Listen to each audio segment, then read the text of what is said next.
Entertainment begins with a journey. This video is purely for entertainment and does not infringe on copyrights or laws. The rights to the novel and image belong to the original author. We do not claim ownership. Don't like waiting and want to listen to this fanfic in full now? Subscribe to our Patreon, where you'll find the best fanfics. Chapter 126, Forest, Coast, Dolphins. Yukai was indeed caring, terrified. The weakness masked by freedom resurfaced in that moment. He was terrified beyond belief. Terrified that everything would be over, that he wouldn't be able to see his parents, that he wouldn't be able to see Saoirse. He had so many thoughts, so many stories he couldn't express. How could he possibly do something so dangerous? Honestly, every time he closed his eyes, he could only see that person floating in the deep blue sea. The ocean was silent, serene, and tranquil. That person's soft hair drifted with the waves like seaweed, like venomous snakes with bared fangs. Perhaps this was a fear of the deep sea. However, Yukai was deeply moved by Dinan's advice. He thought, why not go with Dinan just once?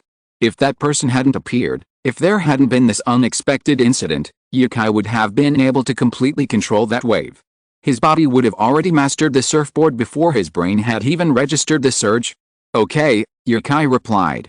Dinan smiled, patted Yukai on the shoulder, and said, come on, I've got you one of the best surfboards in the world. I think you'll love it. This one? It was indeed handsome. A medium-sized surfboard, about 7 feet tall, it was incredibly close to the short boards used by pros.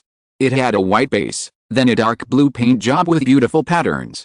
2 large DNS were inscribed on the back. Below that was a small line of text, Dinan, champion of the first Australian Surfing Championship. Is this your championship trophy? Dinan patted the surfboard and said, even though it's a few years old, the material is still one of the best on the market. It's light and flat, weighing only 10 kilograms. This is the lightest professional surfboard in the world, the only one that isn't. The two chatted and laughed as they entered the garage. Dinan placed the surfboard on the roof and said, let's go. I'm taking you to a place I rarely go to today, but you're definitely going to love it. Dinan had said this twice before, and Yukai felt a surge of anticipation. He also brought his action camera with him. When Dinan and Yukai met, Yukai was researching the camera's features. If Dinan hadn't seen the camera, he might not have spoken to Yukai, and his trip to Australia wouldn't have happened. The car drove along a deserted Australian forest road. The dense trees were so dense that no sunlight could penetrate. Even in broad daylight, some sections were only navigable with headlights on. It felt like passing through a long tunnel. Aside from the roar of cars, no industrial or mechanical sounds could be heard. The occasional roaring chirp of birds drifted from the forest. The car's speed slowed, affected by the surroundings. A 2-meter-tall kangaroo hopped after the car. Yukai couldn't tell if it was male or female. But then a small head suddenly appeared on her belly, staring at Yukai with her. Yukai then realized it was a mother kangaroo. Any food? Yukai asked Dinan, who was driving. Dinan kept his eyes on the ground, but whenever he had a moment, he turned to look at the intriguing kangaroo. To Dinan's surprise, he didn't see any aggression in the kangaroo's movements. Yes. He opened the box between the driver's seat and the front passenger seat with his left hand and said, there are a lot of snacks in it, which kangaroos can eat. There were some fruits here. The bananas looked like they had been there for 2 or 3 days, and the yellow color on the banana peel had become dull. The apples were very fresh. There were only 4 of them, and they were very big. 1 apple was enough to fill you up. Opening the car window, Yukai handed out an apple. The kangaroo hopped along with the car, but its speed was always kept parallel to the vehicle. From Dinan's perspective, it seemed as if it was sticking to the outside of the car and living together with the vehicle. The kangaroo caught the apple that Yukai gave him, and the car drove past her in an instant, bringing up a gust of wind. She just stood there holding the apple, watching with gentle eyes as the car became smaller and smaller, and finally disappeared at the corner of an intersection. She put the apple in her bag and hopped back to the mountains and forests. It seems like all animals are so close to you. My dog usually hates strangers, but he's having fun with you. Is it a talent or some trick? Maybe it's my sincerity. Dinan shook his head helplessly and stopped asking. In fact, he didn't see Yukai do anything to the kangaroo outside the window. Instead, it seemed like the kangaroo kept wanting to get closer to Yukai. Perhaps some people just have this magical power. If the person chasing the car was a girl, Dinan wouldn't be surprised at all. Yukai's looks would easily attract girls. However, in all Dinyan's time knowing Yukai, he had never seen him actively approach a girl. Wild animals often blocked the road, and Dinyan could safely let Yukai go and drive them away. The wild animals, originally used as road rangers in the Australian forest, were as obedient as Yukai's pet cats and dogs. This uncanny ability left Dinyan speechless, and he could only sigh in admiration at the amazing Chinese people. 2 hours later, the trees thinned out, and finally, the car, along with the road, emerged from the forest. Sunlight poured down like a waterfall, forcing Yukai to shield his eyes. Dinyan stopped the car, and Yukai gradually adjusted to the sunlight, opening his eyes to gaze out the window. It was a beach, but the smallest one Yukai had ever seen in Australia. From high above, the spot where Yukai and Dinyan stood lay, a crescent-shaped stretch of golden sand. The beach, tightly bound by forest and ocean, resembled a pair of giant hands clasped together, carefully protecting this mysterious place. The finest sand, caught in the sun, shone like diamonds. Looking up at the shore, the waves rolled in like tiny lines of scales. Farther away, several dolphins suddenly leaped from the water, emitting a series of whistling sounds. Their leaps were all done at precisely the same time, as if they were a well-trained group. So beautiful? But also so remote, right? How did you find this place?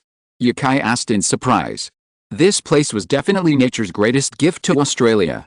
Aside from a dilapidated forest road, there was no sign of human development. Nature had gently carved this breathtaking landscape. Yukai pulled out his phone to take a few photos to share, but discovered the signal was practically non-existent. He could only snap a few photos and save them for later upload. Dinyan gazed at the ocean and said, "That's a long story. I'll tell you more later. How about we camp here tonight? I've got 2 tents and sleeping bags, plus plenty of fruit and snacks. It seems you've been wanting to stay here for a while," Yukai said with a smile. He wouldn't refuse to camp here. Not only would he have a tent and a sleeping bag, but even if the sky was his blanket and the ground his bed, Yukai wouldn't think he was being deprived. However, after enjoying the spiritual feast, the body deserved to enjoy it too. He couldn't catch a cold here. He would be returning home soon, and Yukai didn't want to return to the cold. As Dinyan unloaded his surfboard from the car, Yukai was still gazing at the free-swimming dolphins in the distance. "Here, stop staring. Do you want to go over and play with them?" Yukai, excited, took the surfboard and asked, "Can I?" I think I can. After all, you're a magical Chinese." Dinyan wasn't entirely sure, but remembering Yukai's remarkable performance with the animals filled him with confidence. Dinyan admired the boy so much that he would do anything, even giving away his beloved surfboard, to help Yukai regain his lost courage and confidence. Yukai possessed a magical energy, and he knew him well. His wife and Lilith also adored him and had felt he was a warm and caring boy since they met. They sensed a natural and peaceful aura in Yukai, and perhaps the animals here felt the same way. Dinyan watched Yukai walk slowly toward the beach. Yukai felt terrified. Some might call him sentimental, but ever since Yukai saw that man lying limp in the ocean, that scene had been firmly fixed in his mind. And the memory grew ever more detailed. These past few days, Yukai would sometimes wake from dreams of the ocean swallowing him like a bottomless abyss. Having already learned to swim and no longer fearing the ocean or water, he was now back to being the landlubber he was before he learned to swim. Dinyan, as if knowing what Yukai was thinking, called out, "Get in the water. Your mind resists, but your body is so used to swimming and diving that it won't put you in any danger. With such a friend to help me, I'm still so weak. Am I too effeminate?" Yukai's mind drifted to a whirlwind of thoughts, clearing his mind as he slowly made his way towards the water. The sea began to spread from beneath his feet, gradually covering his calves and thighs as he sank deeper. A voice, approaching from afar, echoed in Yukai's ear, reminding him, "Get on the surfboard. Or swim. Aren't you a pretty good swimmer? Wake up, do you still want to surf?" "Yes." Yukai was trembling all over. Not only was he afraid, but a large part of the reason was because his tense, numb body couldn't dissipate heat to maintain its surface temperature. He gritted his teeth, jumped onto the surfboard, and lay flat on it. Dinyan also jumped into the water from the beach, paddling in the ocean. He quickly caught up with Yukai and said, "The ocean isn't that scary, is it? Follow me." "Okay." Yukai abandoned the frolicking dolphins and followed Dinyan into the distance. The outline of a small island appeared in the distance. It wasn't an island, but it was also a huge reef, with tiny dots moving across it. After swimming for a long time, Yukai finally saw that the dots were penguins. Penguins were actually found in Australia? Yukai quickly activated the action camera on his helmet, hoping to capture the adorable group of penguins. "Are you still strong?" Dinan asked. Yukai quickly replied, "Yeah, there are more. Life is indeed full of surprises." He just missed a group of dolphins, but he immediately encountered a group of penguins. Now he is not as afraid of the seawater as before. Because he has been thinking about other things, Yukai forced himself not to think that this is the ocean. "If you have the strength, look over there. Do you see it?" "Yeah, a group of little penguins." Dinan turned around suddenly, only to find that Yukai and he were not looking in the same direction at all. He sighed, held his forehead and said, "I'm not talking about penguins, I'm talking about over there." He pointed to the left of Yukai. 10,000 words today. I haven't slept since I posted my speech last night. I went to bed. I will write another chapter when I see good results when I get up in the evening. Chapter 127 Crescent Coast. It was the wind. The wind came, and so did the waves. Yukai could predict weather changes within 2 or 3 hours by observing the celestial phenomena. This skill was far inferior to that of a weather forecaster, who could predict a week ahead. But Yukai's advantage lay in precision. Dinan's observational abilities differed slightly from Yukai's. He didn't actually know if he was looking at clouds or the sea, but if a big wave was approaching, he could sense it. Even more incredible than Yukai. Dinan said to Yukai, "Don't forget what we're here for. We're here to surf. Remember your promise? Come on, this one wave." Comparing this with previous experience, this wave was only 5 or 6 meters at most, and the water was flowing outward, making it the safest type of wave. I could easily control it, but why was I so scared? 2 300-meter high buildings, separated by a meter.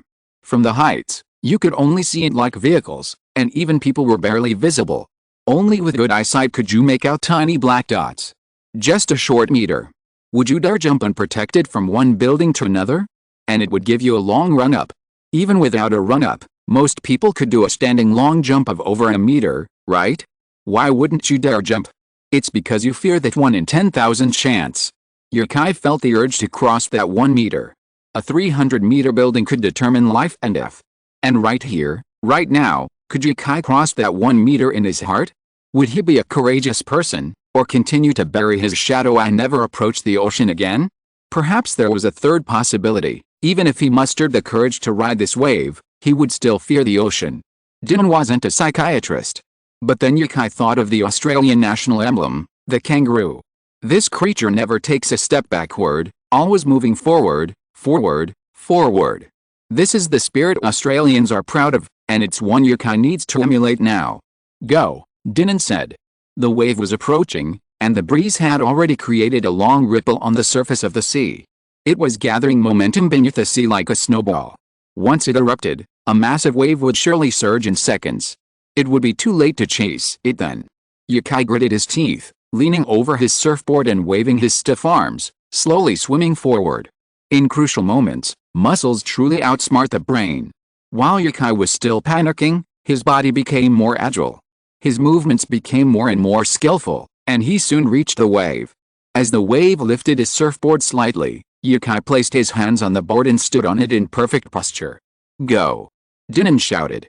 The wave finally rose, a sudden surge of immense power from the water, rapidly propelling Yukai's surfboard forward. The wave grew taller and taller, soon reaching its maximum height of 6 meters.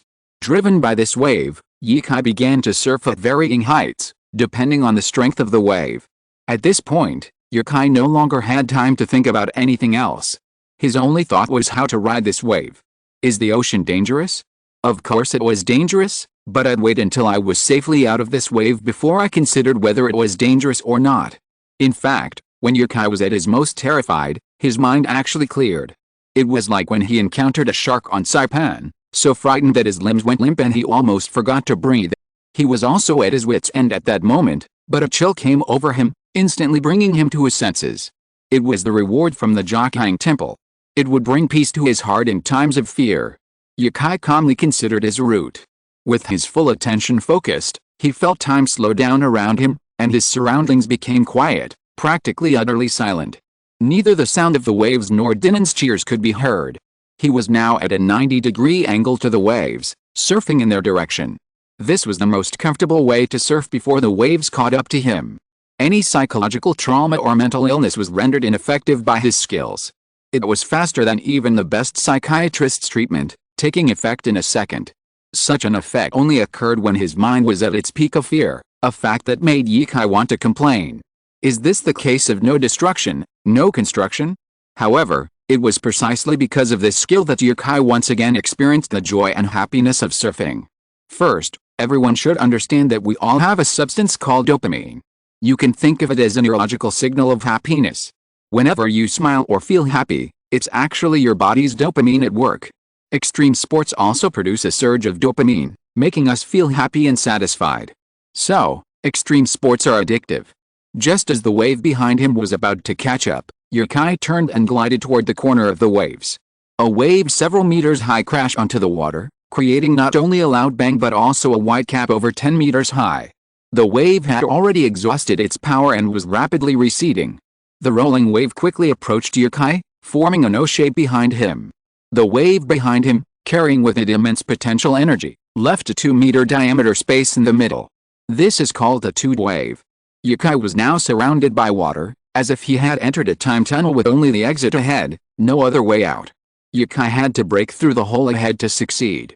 He placed his right hand against the wall of water to his right, feeling the cool touch of the water rushing across his fingers while simultaneously gaining better control of the surfboard. Clear thinking is crucial when surfing big waves. You must plan your route in advance. Before turning, you must consider the consequences of that turn, requiring immense computational power. Meanwhile, Yikai, concentrating on surfing, heard a donkey-like braying.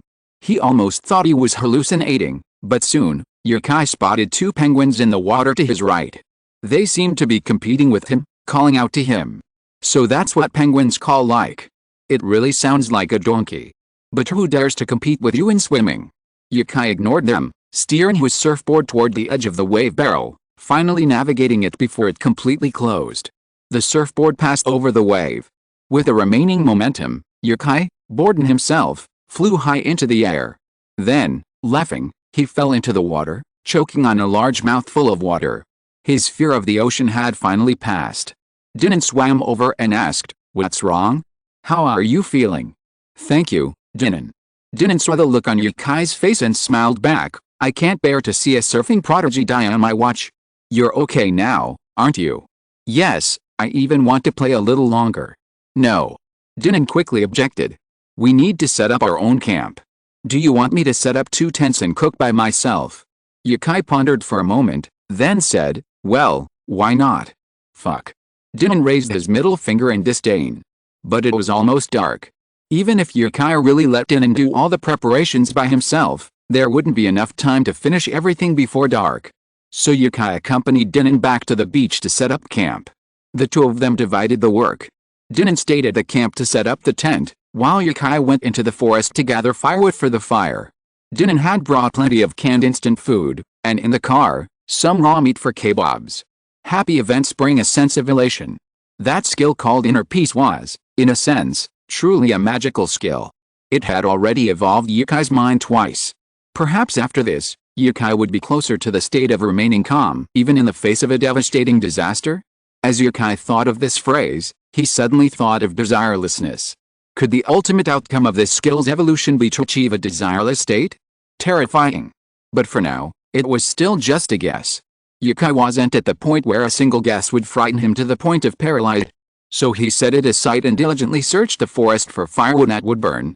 Most trees in the forest were difficult to burn, so Yikai carefully identified them to see if they could burn before gathering them and cradling them in his arms. Ever since he found a spider, he'd been examining the branches more carefully, checking to see if any were venomous. Yikai had never been afraid of snakes or scorpions, but he was terrified of this creature. With its many eyes and legs, venomous fangs, and ability to spin webs, pictures of spiders haunted Yukai's childhood. After finding a large bundle, Yikai figured it should be enough, so he headed back toward the beach. He'd followed the path the car had taken when he got here, so he'd just follow it back. Dinan had already set up his tent on the beach. Seeing Yikai return, Dinan said, "I've been waiting for you for so long, huh? Why did you bring so many?" too much? Yukai let go, and the branches clattered to the ground.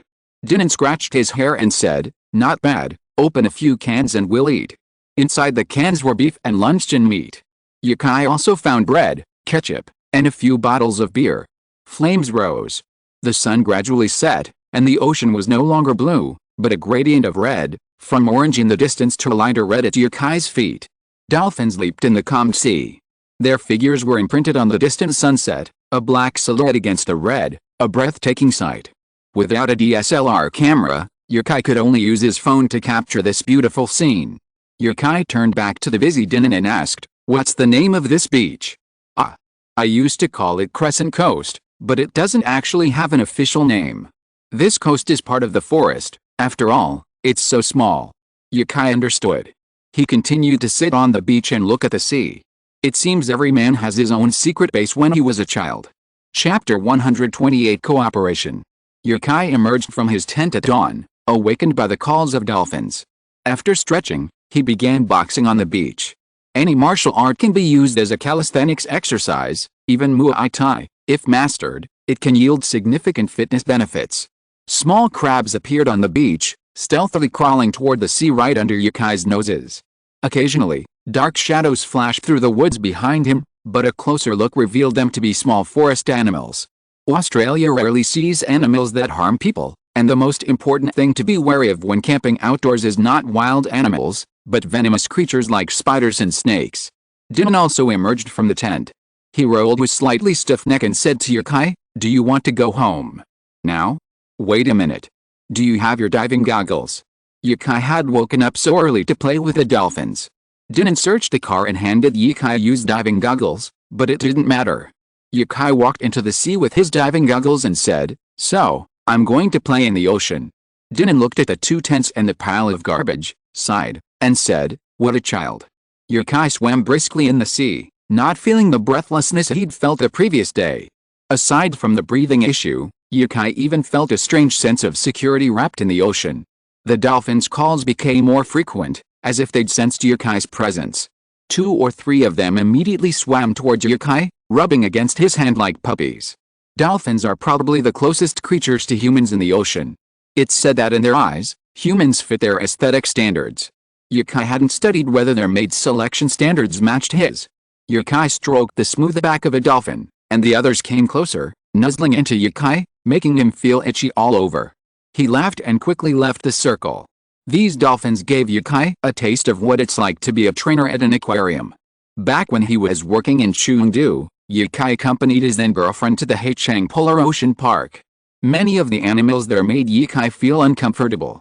The only polar bear was perpetually circling in a remarkably small space. Sometimes, Yukai felt like the only thing between him and the bear wasn't glass, but an LCD screen. Then, after watching for too long, he began to think the bear must be depressed. The dolphins, beluga whales, and other animals there also lived in a tiny space, barely larger than a human swimming pool, only deeper. The accommodations were poor, but they also required diligent daily training to earn enough food. Yukai patted the mischievous creature, who gently held his hand in his mouth, and said, "Be naughty again. If you're naughty again, I'll send you to the aquarium." The dolphin didn't understand what Yukai meant. But judging by its tone, it felt like something his mother had said to him when he was little: "If you don't obey, the sharks will eat you." For an hour, Yukai experienced the feeling of being pushed along by the dolphin. The speed was 2 to 3 times faster than Yukai could swim on his own, almost as fast as surfing. Yukai wondered how fast the dolphin could swim at its maximum speed without its support. He didn't know when Dinan had packed up the tent. Standing on the beach, he called Yukai's name, waving vigorously, "Sean. We have to go back." Yukai touched the dolphin's pointed mouth in farewell, turned around, and swam for shore. After just a few strokes, Yukai felt the dolphin right behind him and quickly stopped kicking. The dolphin immediately stepped forward and pushed Yukai toward shore, stopping only when the water was shallow. "I have to go back," Yukai said. "Ow." The dolphin chirped, like a bird, not at all harsh. If only he could raise a dolphin, so he could play in the sea every day. It seemed even more necessary to buy a villa on the island. As he was leaving, Yukai realized he was even more reluctant than the dolphin. Dinan tossed Yukai a dry towel and said, "Let's go." Yes, let's go. After returning home, Yukai quickly turned on his computer to create a video, uploading the one he had been postponing all day. It was hard to shake off his title as the king of doves. Yesterday, he'd been begging them to call him handsome guy. He probably was going to be called handsome dove again. After uploading the travel blogger's video, Yukai began to worry about the hundreds of gigabytes of surf footage. He quickly reviewed it. It felt like a waste to use just 10 seconds for so many great shots. The most important footage was the surfing footage from the last day. The others were taken when the staff were bored, but Yukai looked very good in many of them. I'm having trouble making a decision. Yukai rubbed his hair, which fell into a complete mess, obscuring his eyes. It looked like he needed to ask Tony to give him a haircut and a blow-dry. Lilith knocked on Yukai's door and said, "Sean, what are you doing?" "I'm thinking about something really complicated." Yukai didn't give Lilith a perfunctory response, just because she was young, but his answer was barely above a perfunctory one. When Lilith came over to look at the computer, Yukai reached out and hugged her, saying, "Why are you here?" Lilith giggled and said, "Mom asked me to call you for dinner." Yukai held Lilith in his princess-like embrace and said, "What are we waiting for? Let's go eat." Dinan brought the dishes out of the kitchen and saw Yukai. He asked, "Are you still working on the video?" "Almost. The previous one is done, and now I'm working on the video of you surfing." Yukai helped pour the milk and sighed, "I wish I couldn't edit it. The commercial requirement is to keep it under 17 seconds, and the best version I've edited is 5 minutes long. I can't bear to delete a single shot now." Oh. Yukai would have stopped working if he really couldn't edit it, but he was very satisfied with this version. Even Yuke Video wouldn't dare to accept a 5-minute commercial. It was longer than some videos. "Huh? Then why not just make the video?" Dinan said. Yukai's eyes lit up, and he didn't even want to eat. He ate something quick and headed back to his room to re-edit the video. "Do you need help?" Dinan asked. Yukai blinked and asked, "What kind of help?" "Philip, he's the soundtrack for all my previous videos, and it sounds great." The name clicked with Yukai. It was the DJ at the party. Philip had come on stage and played 2 of his own tracks, and they sounded pretty good. "Okay, no problem. Thanks in advance. How about I go and edit a simple version?" "Okay," Dinan said, pulling out his phone. "I'll call Philip. He should be home during the day." Why hadn't he thought of that before? It was already a non-traditional ad, so why did it have to be under 17 seconds? The ad agency would already have a finished version, and we'd just use their version when the ad went live. Every editor had their own ideas, and Yukai felt like he wouldn't be able to make it. He couldn't let go of every beautiful shot, constantly trying to figure out how to blend all the ones he liked. Back in his room, Yukai searched online again. You can find anything you don't understand online. That's the beauty of this information explosion. With the right mindset, anything is easy. He was looking for methods for producing electronic music. Unlike traditional music, electronic music production requires its own software. To create, Yukai would need to systematically learn how to use a new software, which could be time-consuming. It would probably take a day or 2. As for why he chose electronic music for the soundtrack, that's just nonsense. Yukai himself excels at writing folk songs, English, Irish, and Chinese. Who listens to folk music in extreme sports videos? It's irrelevant. And when you engage in a thrilling activity, your brain creates its own soundtrack, so logically, everyone can become a musician. Yukai currently has a melody he came up with while surfing, a rather monotonous one. When the song clearly didn't fit, Yukai mentally added various electronic sound effects he'd heard before. It was surprisingly good. Even if he learned quickly, he couldn't achieve professional status in a single field overnight. That's why Yukai agreed to Dinan asking Philippe to come over for help. Having a professional would save Yukai a lot of time. After reading a lot of information, Yukai already had the outline of the song in his mind, so he was able to edit the video quickly. Fortunately, his computer was well equipped, otherwise it would have been stuck on the editing interface. By the time Yukai finished the rough cut, Philip hadn't arrived yet. He opened the electronic music software he had just downloaded and used the guide to compose a simple melody. Adding sound effects to this melody was what Yukai wanted Philip to do. 10 minutes later, Philip drove to Dinan's house. Dinan and Philip hugged each other as soon as they met. Yukai happily hugged Philip and said, "Did Dinan tell you the situation?" "It's not clear yet." Do you need to find suitable music for the surfing video?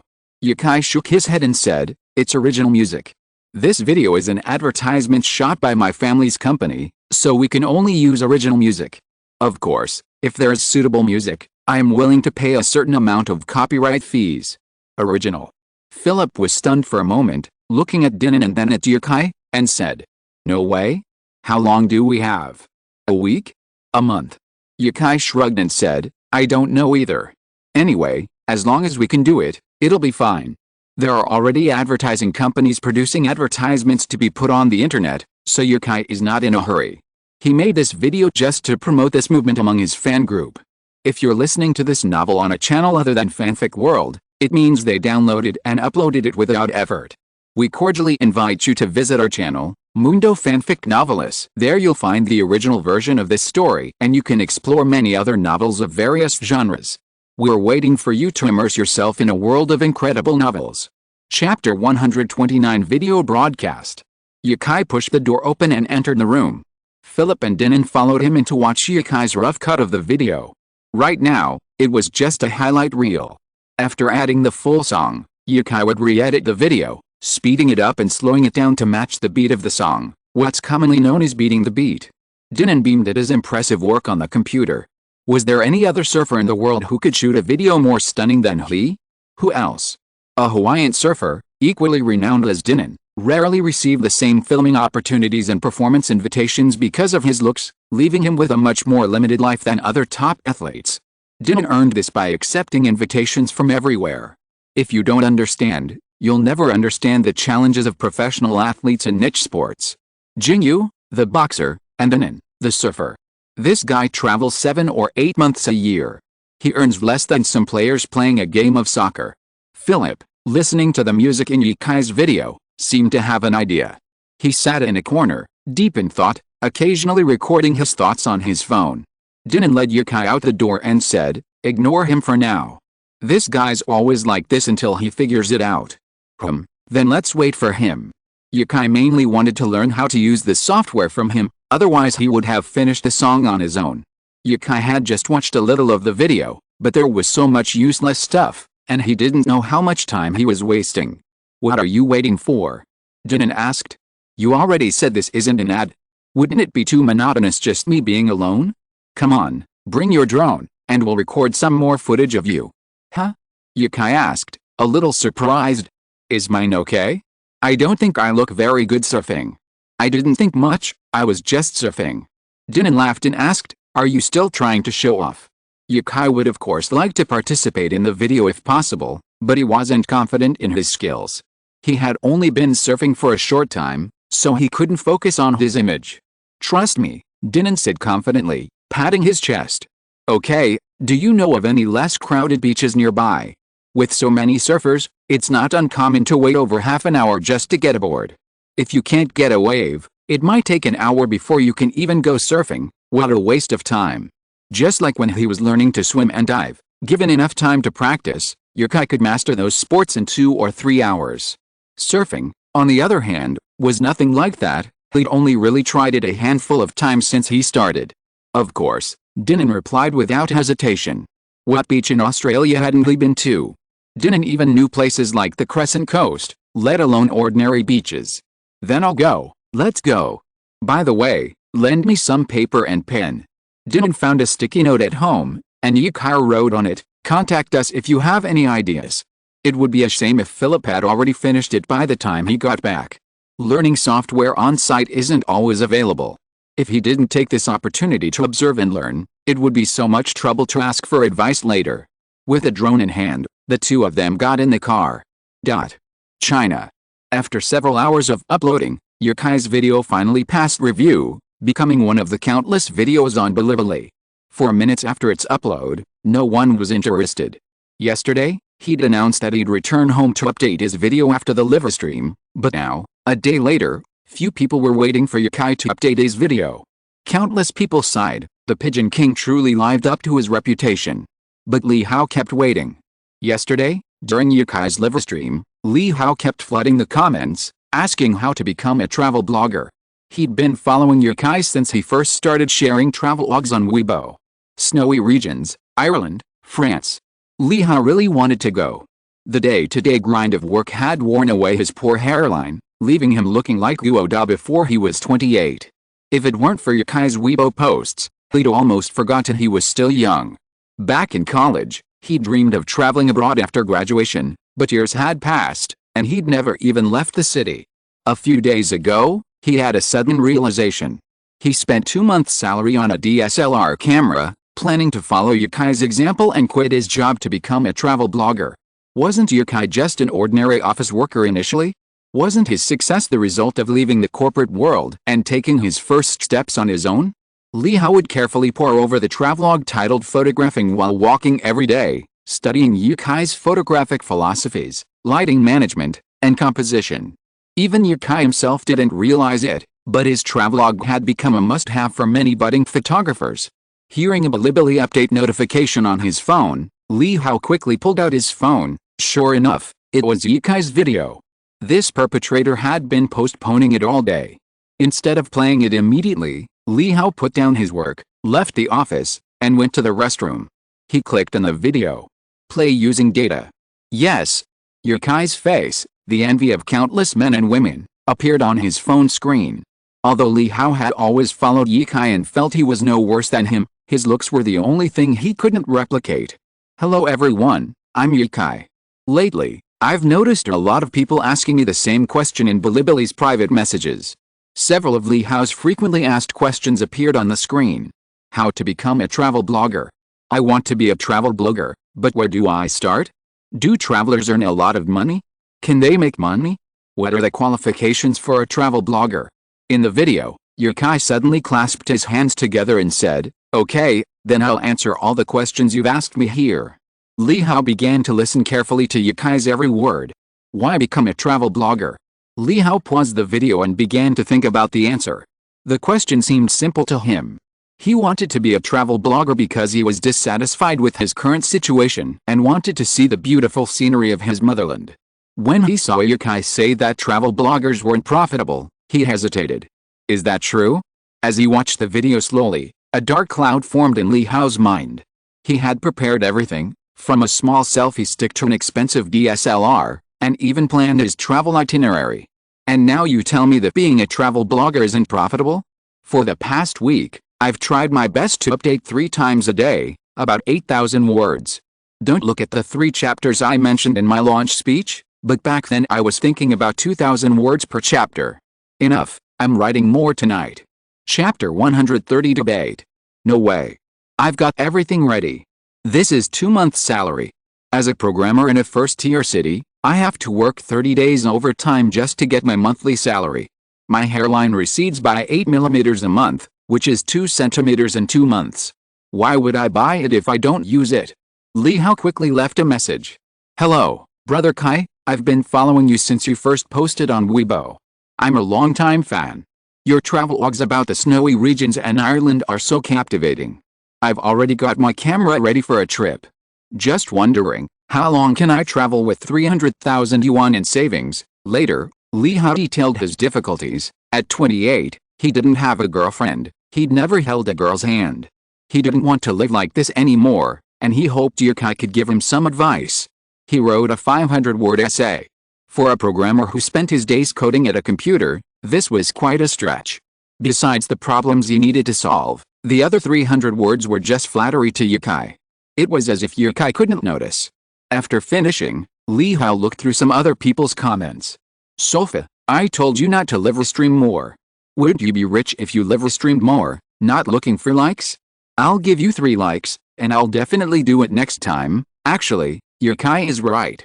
I hope everyone can be rational about this profession. It's really hard to monetize. I once wrote a long travelogue about a certain place for Fliggy.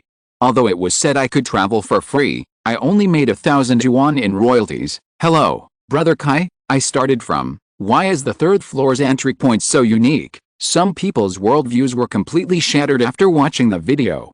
Some people didn't believe what Yukai said and would rather bang their heads against the wall than become travelers, hoping to earn enough to travel on a budget. Yukai didn't care about them. At this moment, he was enjoying himself on his surfboard. This was only the 2nd time the drone had been used officially today. It had been used once before in Africa to search for leopards. Unfortunately, Yukai didn't get to see what a big cat looked like by the time he left. He had no idea what it felt like to touch one. With more practice, Yukai's movements on the surfboard became more relaxed, no longer as stiff as before. The drone automatically flew about 20 meters above the sea surface. It was slightly waterproof, so it wouldn't malfunction even if splashed by a few splashes. The drone was connected to Yukai's sports watch, and the camera would constantly follow him. Advanced equipment brings better results, which is why photography is expensive. Often, one lens simply can't cover all situations. To achieve better results, photographers need to invest in better lenses. Even Yukai spent nearly 100,000 yuan on photography equipment. No matter how much his photography skills improve, a single lens can't meet all his shooting needs. Yukai turned at the tail end of the wave, successfully crossed it, and swam, panting softly, towards Dinin on the shore. No news from Philip yet? Yukai asked. Dinin pulled out his phone to confirm no one had sent him a message before replying, not yet. They had been out for 3 hours, and Yukai had definitely had enough. But Philip hadn't called them in such a long time. Could it be that he hadn't seen the note he left? Yukai had taped the note to his computer screen, he must have seen it. Seeing Yukai's expression, Dinin said, "Don't worry about it. You'll find out when you get back. It would take another half an hour to get back from here, and if they didn't leave now, it would be dark by then." Yukai wiped his hair with a towel and got in the car to review the drone footage. After deleting some of the erroneous or unremarkable footage, Yukai ended up with 7 usable surfing videos. As dusk fell, the setting sun cast the sea a maple red color. The two of them returned home at this time. Philip sat at his computer desk, but he hadn't started working on a song. Instead, he was writing something in his notebook. Seeing them return, he said, "Back so soon?" "It's been hours," Dinin said. Philip smiled and said, "I don't have any ideas. I'm still thinking about some sound effects for this song. But it's good you're back, Sean. What sound effects do you think would be good?" Hearing the two begin their discussion, Dinin turned and headed outside. His daughter was more interesting than the song. After deciding on the sound effects, Philip searched his library for possible ones and said, "Let's get started. By the way, you don't know how to use a DAW yet." To avoid interrupting his thoughts, Yukai and Dinin had left a sticky note behind when they left, which Philip had already spotted. In his opinion, Yukai was already an accomplished music producer, yet he still didn't know how to use any digital audio software. DAW stands for Digital Audio Workstation, and it's a must-have for every electronic music producer. For the next few hours, Philip worked on the music while Yukai watched from the side. Yukai had a sharp memory and had memorized every tool in the software. Now, wherever Philip clicked his mouse, Yukai knew what tool he was using, and with a little reflection, he understood its purpose. A complete piece of electronic music obviously cannot be produced in a few hours. So after everyone had dinner together, Philip went back home and would come back tomorrow to help Yukai finish the song. However, Yukai did not feel like working when he was alone. He just lay in bed and checked his phone. He didn't know what happened to the video he posted this morning. He didn't open the background directly, but replayed it and looked at the comments left by netizens. These comments were meaningless. Most of them were memes or screen filing and licking the screen with people calling him husband. To be honest, Yukai was a little disgusted by this. If it was a woman, it would be fine, but the key point was that Yukai knew that many male fans were also calling him that. When did the word husband become associated with public figures? Don't you know what this word means? The comments below are the group of people who are really discussing this issue. Many people are discussing whether what Yukai said is alarmist or fact. Actually, Yukai is right. I hope everyone can look at this profession rationally. It is really difficult to monetize. I once wrote a long travelogue of a certain place for Fliggy. Although it was free travel, I actually only made 1,000 yuan in royalties. Free travel and earning royalties, isn't that good? Free travel sponsored by these travel websites is actually not fun, and if you don't make money, what's the point of traveling to many places?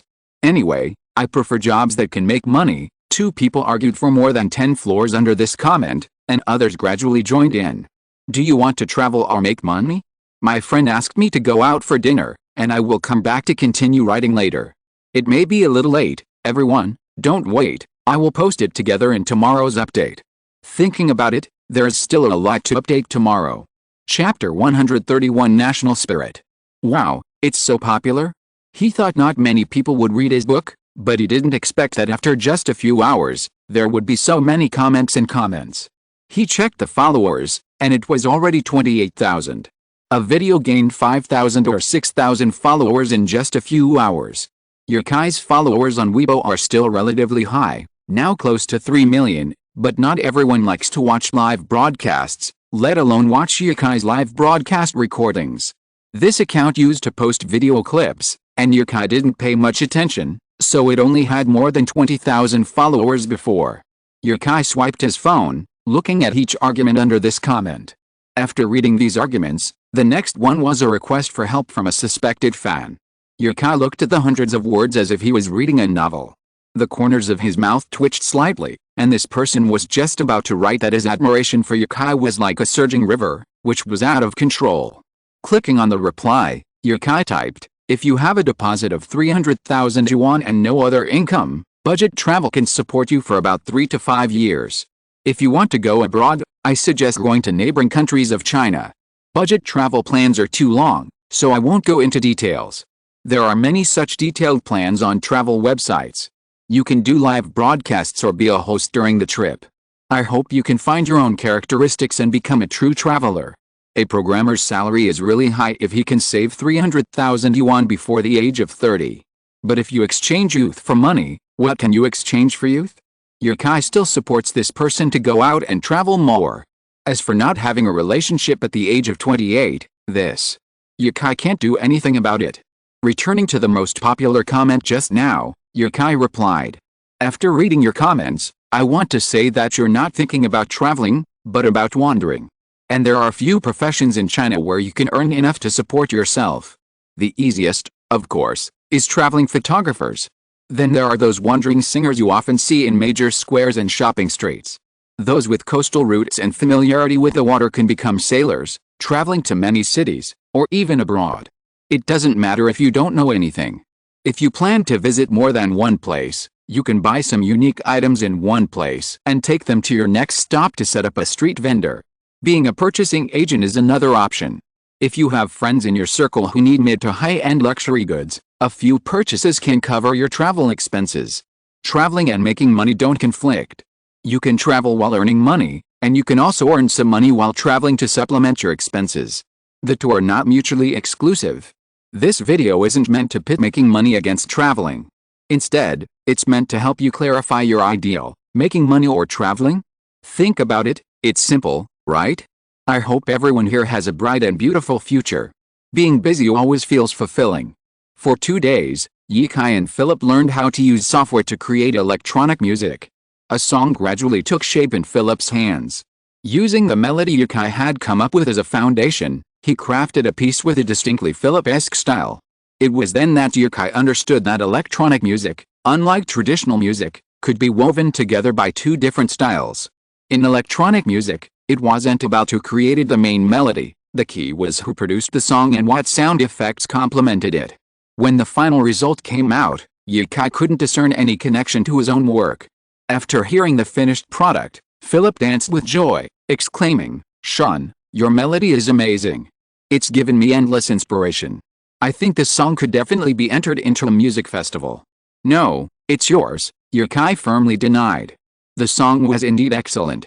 As background music, it perfectly captured the thrill of extreme sports and the exhilarating feeling of success. But Yukai didn't like the style. He had merely provided Philip with inspiration. This song was entirely Philip's own. "What? No. This is our joint work," Philip said, surprised. Overseas, there are so many people who collaborate on a single piece of music. One person provides the inspiration, and the other produces the electronic music based on it. These songs often have both names credited. Even the title of the song includes the person who provided the inspiration. Arranging music is easy, but inspiration is hard to come by. This might be a problem in the music industry as a whole. Most people can't find inspiration, so they resort to plagiarism. Philip is pretty good. Yukai had initially expected him to agree immediately, considering he had spent 2 days producing it all by himself. Yukai simply chanted yes, 6 without offering any comments. "Okay, but you can use this song. Seriously, I've never produced anything like this before. Philip thought for a moment and said, okay. Anyone familiar with Philip would have guessed he was his own creation the moment they heard the song. So, it was best for Philip to release this song, but it was unclear how much Yukai would get. Yukai didn't care about the commission, he wanted to give this song to Philip anyway. That afternoon, Philip left with the song, while Yukai slowly edited the video at home. With the background music, Yukai could edit the surfing footage to the beat. When he reached the climax, he would find the most thrilling shots and slow them down. Finally, the highlights and the song exploded simultaneously, achieving a sense of emotional release. Dinan and Yukai had completely different surfing styles. Dinan's perception of the waves was a unique skill acquired through years of continuous practice. Yukai, on the other hand, was more meticulous, bold, and careful. After observing the wave's trajectory, Yukai would turn at the extreme point, creating the illusion of being submerged. But the next moment, Yukai would burst through a whitecap or a corona. A whitecap is the white splash that appears after a wave hits, while a corona is the hollow surf break formed when a wave overlaps. Coronas cannot be captured by drones. Only a drone combined with an action camera can truly capture their magic. This was a very delicate task, and Yukai spent 5 or 6 hours editing the video alone. He started to upload it to Weibo, but then suddenly thought of his live streaming website. Uploading it to Bilibili would probably be better. Yukai's Bilibili profile used to only feature highlights from live streams, the simplest editing technique anyone can do. But in the past few days, he's uploaded 2 videos that had nothing to do with travel. Weibo should still be used for long travelogues, and videos should be posted here from now on. Click upload. After seeing the under review message on the website, Yukai returned to his bed to rest. He was leaving Australia the next day. Although he didn't travel extensively, he felt he'd gained a lot. He'd already mastered surfing, something he'd always wanted to do, and even made a fantastic video. He turned off the lights, and darkness descended in an instant. The birds outside the window had gone to sleep, leaving only the tireless chirping of insects. The stillness of the night sky deepened, and Yukai, sleeping in his warm room, felt at peace. The next day, Yukai loaded his luggage into the car. He hugged Dinan's wife, and then Lilith, weeping bitterly, embraced him. Yukai found it quite amusing and picked her up, saying, "What's wrong, little Lilith? If you're crying, you're no longer my little angel. You said you'd take me on a trip, liar, liar." After comforting her for a while, he handed Lilith over to Dinan's wife. Getting in the car, Yukai said, "Let's go." Dinan was driving. Just as he had brought Yukai here, he was also going to take Yukai out of Australia. He was also a little reluctant to let her go. To him, Yukai was not just a brother or friend, but a spiritual partner in surfing. The road bordered the ocean, and waves surged towards the shore, crashing against the rocks, creating tiny droplets and mist that shimmered brightly in the sun. Occasionally, a miniature rainbow could be seen through the mist. Australian roads often offer views of the ocean. On the Australian mainland, there's a road called the Great Ocean Road. This road is a top road trip for tourists visiting Australia. For many road trip enthusiasts, it's a route comparable to the Sichuan-Tibet Highway. But time is running out. His 6-month visa is about to expire, and he needs to return to China to reapply. Thanks to his increased rank, Yukai is now a full member of the WPSA, making obtaining such a visa easy without having to go on a special mission. This is a good thing. Yukai will stay in China for a while longer after returning. He's been traveling abroad all day lately. Although he's been live streaming to stay connected back home, the longer he's away from China, the less secure he feels. Many people in China praise the advantages of overseas countries, but in the world, China is the safest. China's security has nothing to do with legal regulation, but rather with the ideology passed down through the ages by the Chinese people, which has instilled in them a deep-seated belief that killing is a deeply sinful act. So, don't say the Chinese lack faith. Chinese faith is ingrained into their very being without even realizing it. The 3 religions inheritance Yukai received may seem religious, but in reality, it represents the spirit of the Chinese people that has been passed down for thousands of years. After choosing China as his homeland, the many rewards the system bestowed upon Yukai were designed to push him towards an ideal Chinese ideal. Yukai himself didn't even realize that his personality had changed a lot without him noticing. From the beginning, he only cared about money. He was a common person in the city, but he became more and more open and gentle, and more charming like a Chinese.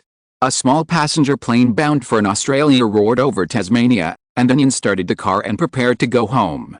He would probably stay for a month or two, and then leave Australia to participate in competitions or become a guest judge. Parting and reunion are the two eternal things in interpersonal relationships. The plane landed at Melbourne Airport in Australia, where Yukai directly transferred to China. Chapter 132, 10 million yuan. March arrived, and it was a crucial day. The royalties for Yukai's 3 books were due. Joe Kevin was deeply disappointed that Nirvana in Fire hadn't surpassed the sales of Sword and Fairy, Immortal's Paladin, a fact he saw with great regret. He could see Yukai's command of the writing skills improve dramatically in this novel. However, most traditional book lovers weren't particularly fond of this novel. Therefore, Yukai's niche audience remained his fans, the only ones who would buy a book purely out of support, regardless of the genre.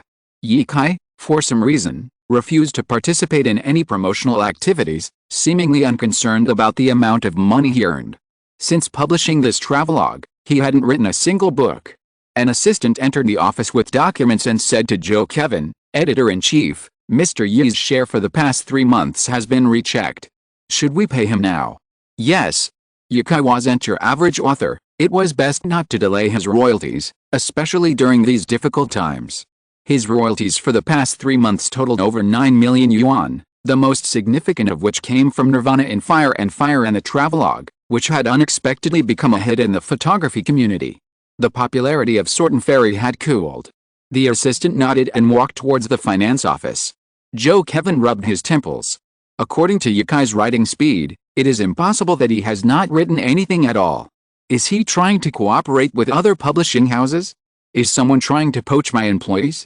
His hands suddenly stopped. They only give Yukai 12% royalties, while most best-selling authors get more than 15%. It is very likely that Yukai gave up rip culture because of this. No, Yukai cannot be given to other publishing houses. Yukai is the only top author in the publishing house. If Yukai also leaves rip, it can really be said that the company will fail, and there may even be a herd effect. Small authors may think that since all the big names have left, this company is going to be finished? So they also leave rip. Joe Kevin suddenly made up his mind to make the conditions for renewing Yukai's contract more generous. Give him more money. At this time, Yukai just got off the plane in Chengdu. The arrival of March banished the cold winter that had ravaged China for months. The sun began to radiate warmth once again, and it was no longer uncommon to see fashionable women strolling through the airport lobby in stockings and fishnet stockings. Yukai, carrying a travel bag and pulling a 26-inch suitcase with a stylish surfboard atop it, looked freshly dressed, a sign of having just returned from abroad. Despite wearing a baseball cap and a mask, his exposed eyes and muscular figure still attracted the attention of many beautiful women. Don't say girls aren't lustful, they're just more secretive than you are. While waiting for a taxi, Yukai heard someone talking to him. "Handsome, where are you going?" "I have a car. I can take you." Hearing the voice, Yukai looked to his right. The speaker was, of course, a woman with short, smooth, golden hair and a gleaming white baseball cap. She wore a white plush coat, unbuttoned, revealing her slender waist beneath a cropped bra. She must have just returned from abroad, too, carrying a suitcase. "No thanks," Yukai said, stepping into a taxi that had just pulled up. The girl behind him was still calling out, "Let me give you a ride? Can we add each other as friends?" Yukai, not caring about the mask he was wearing, smiled at the girl and said, "If we're lucky, maybe next time." Closing the door, Yukai called out, "Master, let's go to a nice hotel nearby." "Yes." The familiar Sichuan dialect, the increasingly familiar streets. Yukai couldn't remember how many times he'd walked the distance from the city to Shuangliu Airport, but each time he felt the same. His phone rang. It was an ICBC payment. Wow, that's a lot. The nearly 10 million yuan in royalties was a reflection of Yukai's traffic over the previous few months. A good book, coupled with Yukai's then significant popularity, was enough to sell so many novels in 3 months. While Yukai was happy, it wasn't as exciting as when he'd received the 300,000 yuan from the system, or even the 4 million yuan he'd received. Many wealthy people are right, money becomes just a number after it's accumulated. After all, just enough to sustain life is enough. If you don't pursue a higher quality of life, you'll never spend 100,000 yuan a month, no matter how much you spend. Yet, Yukai could earn 30,000 yuan just by moving to a new city. He opened WeChat and was flooded with messages accompanied by a distinctive beep, nearly freezing it. Yukai hadn't checked WeChat in a week. He found the Rupu Culture WeChat account and, sure enough, they'd contacted him numerous times. Is Mr. Yi here? Any new books coming out soon? We're calculating your March royalties. It's probably over 8 million. Congratulations, Mr. Yi. The most recent one was just sent. Mr. Yi, our editor-in-chief Joe wants to have dinner with you. When are you available, editor-in-chief Joe? Kevin Joe? Doesn't he have my WeChat account? Yukai replied, I've received the royalties. Thank you for your hard work. Then he found Kevin Joe on WeChat. He had sent even more messages. Since it was a private account, he was playing the victim in his chats with Yukai, looking incredibly forlorn. It was as if Yukai would die if he didn't contact him. Thinking back to how polite he had been when they first met, he'd never imagined someone like him would be so pitiful in front of him. This contrast made Yukai feel that this person was quite real. He tapped his finger on the screen and said, I'm back in China. I'll probably be in Chengdu for a while. You've all worked so hard these past few months. I should be the one treating you. When you come to Chengdu, I'll treat you to dinner. Joe K1's heart tightened when he received Yukai's message. He'd actually invited him to dinner, even though they hadn't spoken in half a month. Could it be a farewell dinner? The royalties weren't guaranteed. Should he apply for more before leaving for Chengdu? Yukai looked at the balance on his phone, thought for a moment, and said, Master, let's change the location. Let's go to the sales office at Kyujin Garden. Kyujin Garden is the name of a residential complex not far from the Wuhao Temple. It was actually Yukai's former workplace. Bideo Image was a small studio located in Area B of Kyujin Garden. In fact, Bideo Image didn't even have a business license. Why would a personal studio of a dozen people need one? It would be a waste of money. But Yukai really liked the house here. Its orientation and sunlight were excellent, and as a commercial property, it had done everything he could. An artificial river snakes through the complex, dividing Kyujin Garden into two areas, A and B. Area B, where Bideo's photography studio was located, had a pleasant environment but a less formal structure, with many studios, internet cafes, bars, and restaurants within the buildings. Area A offered stronger security, larger apartments, and a better service system, but the prices were high. Area B cost over 30,000 yuan per square meter, and Yukai was unfamiliar with Area A. Yukai planned to come over and take a look, and if he could afford a house, he'd buy one. It wasn't like he was broke. He couldn't always live with his parents. What if Saoirse came? He couldn't just live in a hotel all the time. He'd end up looking like a homeless person. When Yukai walked into the sales office, the saleswomen were stunned by the lack of immediate reaction. Soon, a young woman ran up to Yukai and asked, Hello. Hello, Yukai replied, I'd like to look at the houses in Area A. Are there any newly renovated, unoccupied properties? Yes, of course. The saleswoman, beaming, trotted off to get the keys. Sir, do you have a car? No. She borrowed another and enthusiastically took Yukai to the sales office. Seeing how much stuff Yukai was carrying, she asked, Let me help you with your suitcase. No, I'm not tired. The luggage was light enough for Yukai. He didn't feel any strain at all, just a little bit of discomfort. Holding things wasn't as comfortable as having nothing, but Yukai didn't want anyone else to help him carry them. As the saying goes, don't do to others what you don't want done to you. Despite being a girl, she drove surprisingly steadily. Aside from showing Yukai the properties, she didn't ask him any other questions along the way. This approach made Yukai feel more comfortable and relaxed. As talent grows, the improvement in appearance is most noticeable. Because your face and figure are the first things people notice when they see you. After all, it's the first time they meet, and no matter how talented you are, you can't tell with just your eyes. At best, you might have some aura, but without good looks, that's useless. But this damned appearance made Yukai miserable. People constantly hit on him in various ways, and when he went to the bar at night, he had to drag in or someone else with him, not go alone. Who knew someone would copy Saoirse and get him drunk first? About 15 minutes later, the saleswoman pulled up. This is Area A of Kyujin Garden. What's your name, sir? No need to ask, my last name is Yi. Okay, Mr. Yi, we have 4 apartment types, 1, 2, 3, and 4. Which one would you like to see first? Our best-selling units are small, under 90 square meters. She introduced each of the 4. Let's take a look at the 3-bedroom unit first, Yukai said. The 2-bedroom unit was too small for him. Yukai loved reading and wanted a separate study.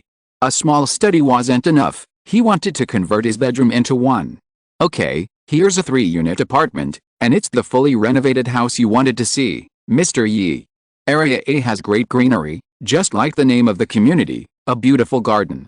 I just wonder if there aren't many insects in the summer. I shouldn't worry about this issue, as places with such high housing prices should be doing regular pest control. I took the elevator to the 9th floor. The corridor is in the shape of a straight line, about 5 or 6 meters long, with a security door at each end. Are there 2 units per floor per unit? The saleswoman opened the security door on the right. The interior wasn't decorated luxuriously, but in the now common European minimalist style. Yukai was generally satisfied. The original study could be used as a studio to process photos and work. The 3-bay apartment faces south, is transparent from north to south, and has a large living room and dining room area. This is it. Chapter 133 Zaya Lonkin. After buying the house, Yukai told his parents. The 2 elders were just impressed by the speed at which Yukai made money, and didn't say much else. The advertising company had already sent the produced advertisement to King Niu Company, and was now in contact with some online advertising channels. After putting on the bedding he had just bought from a nearby supermarket, Yukai called people he was more familiar with. In addition to Sun Shang and Zhou Sihu, there were 2 good colleagues from his previous work. They knew each other well after a long time of contact, and they found a chance to get together after not contacting each other for a long time. By the way, it would also add a little more popularity to the house. I heard that a newly bought house must be lively before moving in. This was what Li Meili said when the Yi family bought a house. It was lively, but when Yukai got up the next day, he looked at the mess in the living room filled with all kinds of takeout garbage, and his hangover headache became even worse. Fate is full of twists and turns, obsession is indifferent. Bidding farewell to youth, countless stations. Yukai took out his phone from his pocket, yawned and said, "Hello. This is Joe Kevin. Am I disturbing Mr. Yi's sleep?" "Of course not, I'm packing." Yukai held the phone between his shoulders, his hands moving constantly. He threw the takeout box into the trash bag and continued to ask, "What's the matter?" "Oh, it's like this. Did we make an appointment for dinner? I'm on the high-speed train and will be in Chengdu soon. When do you think we should meet?" "So urgent? He just said on WeChat yesterday that we would meet when he was free, and now he's here." Yukai thought to himself that he hadn't had any thoughts of writing a book recently, let alone telling anyone that he had any plans to write a book. Why was he so anxious to see me? But it would be difficult not to see him now that he was already here. Yukai said, "I'll pick you up later. If we leave from your place now, it'll be almost dinner time." He'd originally planned to have a light lunch and hot pot in the evening, but it looked like he'd have to change his plans. He'd take Joe Kevin out for hot pot at noon and have some porridge in the evening. After hanging up the phone, Yukai quickly cleared the table. Too lazy to cook, he'd ordered a lot of takeout. Rice and stir-fried vegetables were a must, along with some lobster, snails, clams, and beer. The beer, mixed with the oil from the dishes, looked awful on the table.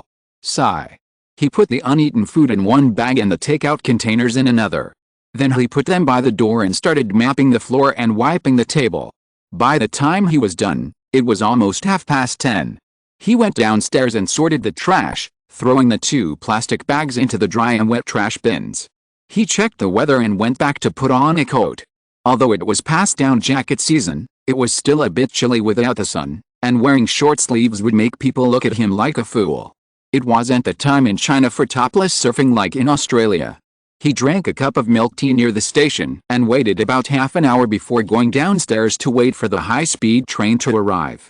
He'd glanced at the train's information and calculated the time, and it was arriving at the station right then and there, definitely within 10 minutes. Sure enough, Joe K1 called. "Mr. Yi? I'm at the station." Yukai looked at the crowd gradually making their way outside and said, "Just come out. I'm right outside. I saw you, when you left the station, I saw you wearing my white hat." As he approached, Yukai hung up the phone and greeted, "Hey. Editor Joe." Joe K1 didn't recognize Yukai until he was in front of him. Mr. Yee. Let's go. I'll take you to eat first. It would be a crime not to have some hot pot or something in this weather. What kind of restaurant does Editor Joe like? A buffet or something? Joe Kwan didn't care. You decide. I have no dietary restrictions and can handle spicy food. He just wanted to get Yukai to drink more wine during the meal, so that when he was happy, he could sign the next book to Roppu culture. Nothing else mattered. He was ready to get drunk.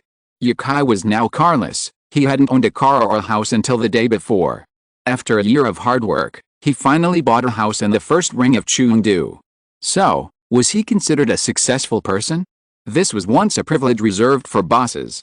After finding a highly rated Sichuan hot pot restaurant on Dianping.com, Yukai grabbed the taxi and took Joe Kwan there. Many people couldn't tell the difference between Sichuan hot pot and Shanchang hot pot, but in reality, local businesses have combined the strengths of both to create a more accessible base.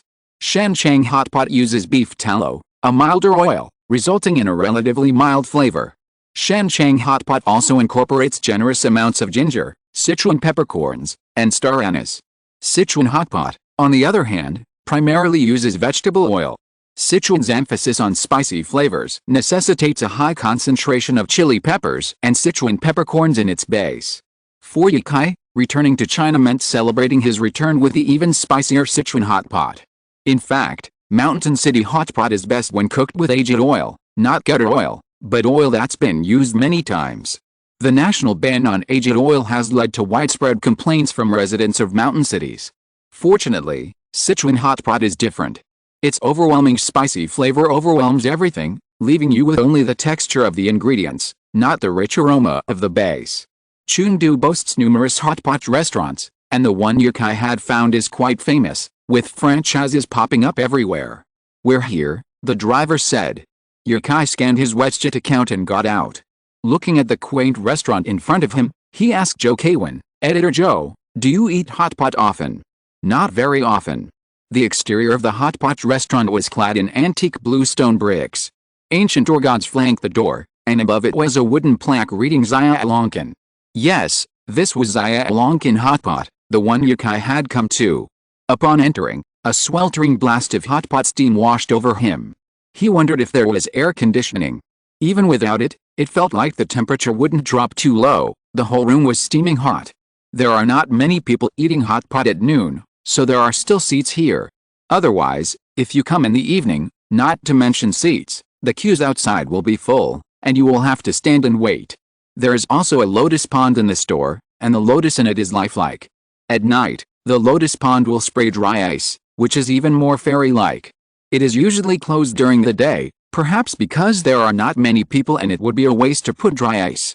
Yukai and Joe Kwan sat down on the second floor. After asking Joe Kwan, Yukai ordered a lot of things. Spicy beef with tripe and goose intestines, county liver, shrimp and fatty beef, a portion of blood sausage, a portion of beef slices. Enough, enough. Joe Kwan hurriedly stopped. How long has it been since you last had hot pot? Why are you still licking your lips when ordering? It's scary. Yukai reminded the waiter, I want a spicy red oil base, a little spicy, thank you, and 2 bottles of beer, chilled. 8,000 words. Chapter 134 Let's boil the hot pot.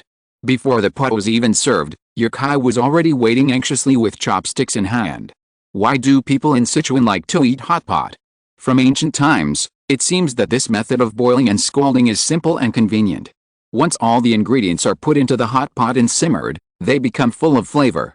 From a climatic point of view, the Sichuan basin is relatively humid, which makes it easy for moisture to enter the body. Eating hot pot can accelerate the blood flow, make the whole body sweat, and drive out the cold and dampness in the body. You see, eating hot pot also has historical reasons. Not long after, the waiter came up with a hot pot. The pot was full of red oil and condiments. The fiery red peppers floated on it, and condiments such as onions, ginger, and garlic were also in it. After they lit the fire and poured tea, the two went to prepare the oil saucer. Yukai likes to fill the oil saucer with dry ingredients, and then half a bowl of sesame oil and half a bowl of hot pot red oil, without adding oyster sauce. Drain some red oil from the gradually boiling hot pot and put it in your own oil dish. The originally refreshing oil dish instantly becomes full of the red color of chili peppers. Stir it evenly and it will become Yikai's favorite taste. The hot pot uses beef tallow. It is difficult to find an authentic Sichuan hot pot now. It has merged too many things with a Mountain City hot pot. However, for the general taste, this form of hot pot has become famous throughout the country. It is rare to find a Mountain City hot pot without oyster sauce and garlic sprouts, and it is also rare to find a Sichuan hot pot with vegetable oil as the base. Some ingredients need to be boiled for a while before they are cooked, but some can be put into the pot with chopsticks and can be picked up and eaten in seconds, especially the thin beef slices that are translucent. Yikai only needs to rinse it in water and then pick it up to start tasting. Joe K1 quickly put down his teacup and said, "It's not done yet. Can you cook it a little longer?" "Why cook beef for so long?" "It's okay." He hadn't had well-done beef in a long time. He mostly ate medium-rare steak, occasionally trying medium-rare at the urging of his foreign friends. But that was high-quality beef, and even medium-rare wouldn't have a strong raw smell. The beef in hot pot restaurants is usually sliced thinly. With more skill, it can be sliced into the kind Yikai picked up with his chopsticks, almost transparent. Placed in a saucepan, it's infused with a rich flavor of the seasoning, and the aroma is breathtaking. A bite of spicy beef paired with a sip of cold beer fresh from the freezer is a favorite of most gourmets, but most outsiders find it unacceptable. No one with a strong stomach can handle the combination of ice and fire. Joe K1 sweated as he touched the cold beer. But he still raised it and said, "Come on, don't just eat the food, have some wine." "Come on." Yikai raised his glass as well. Seeing Joe K1 downing his beer in one gulp, Yikai also downed his beer in one gulp. The coolness overpowered the spicy flavor of the seasoning, and he exhaled a breath of cold air. Joe K1 squinted his eyes. It wasn't that he couldn't drink, it was just that it was freezing cold. Drinking such cold beer before even taking a bite of hot food made him feel a little chilly. He followed Yikai's lead, picking up a piece of beef and simmering it in the pot. He asked, "Yikai, have you been writing a book lately?" "Writing a book? No. I knew you were planning something the moment you came in. Don't worry, I'll consider you when I have a new book.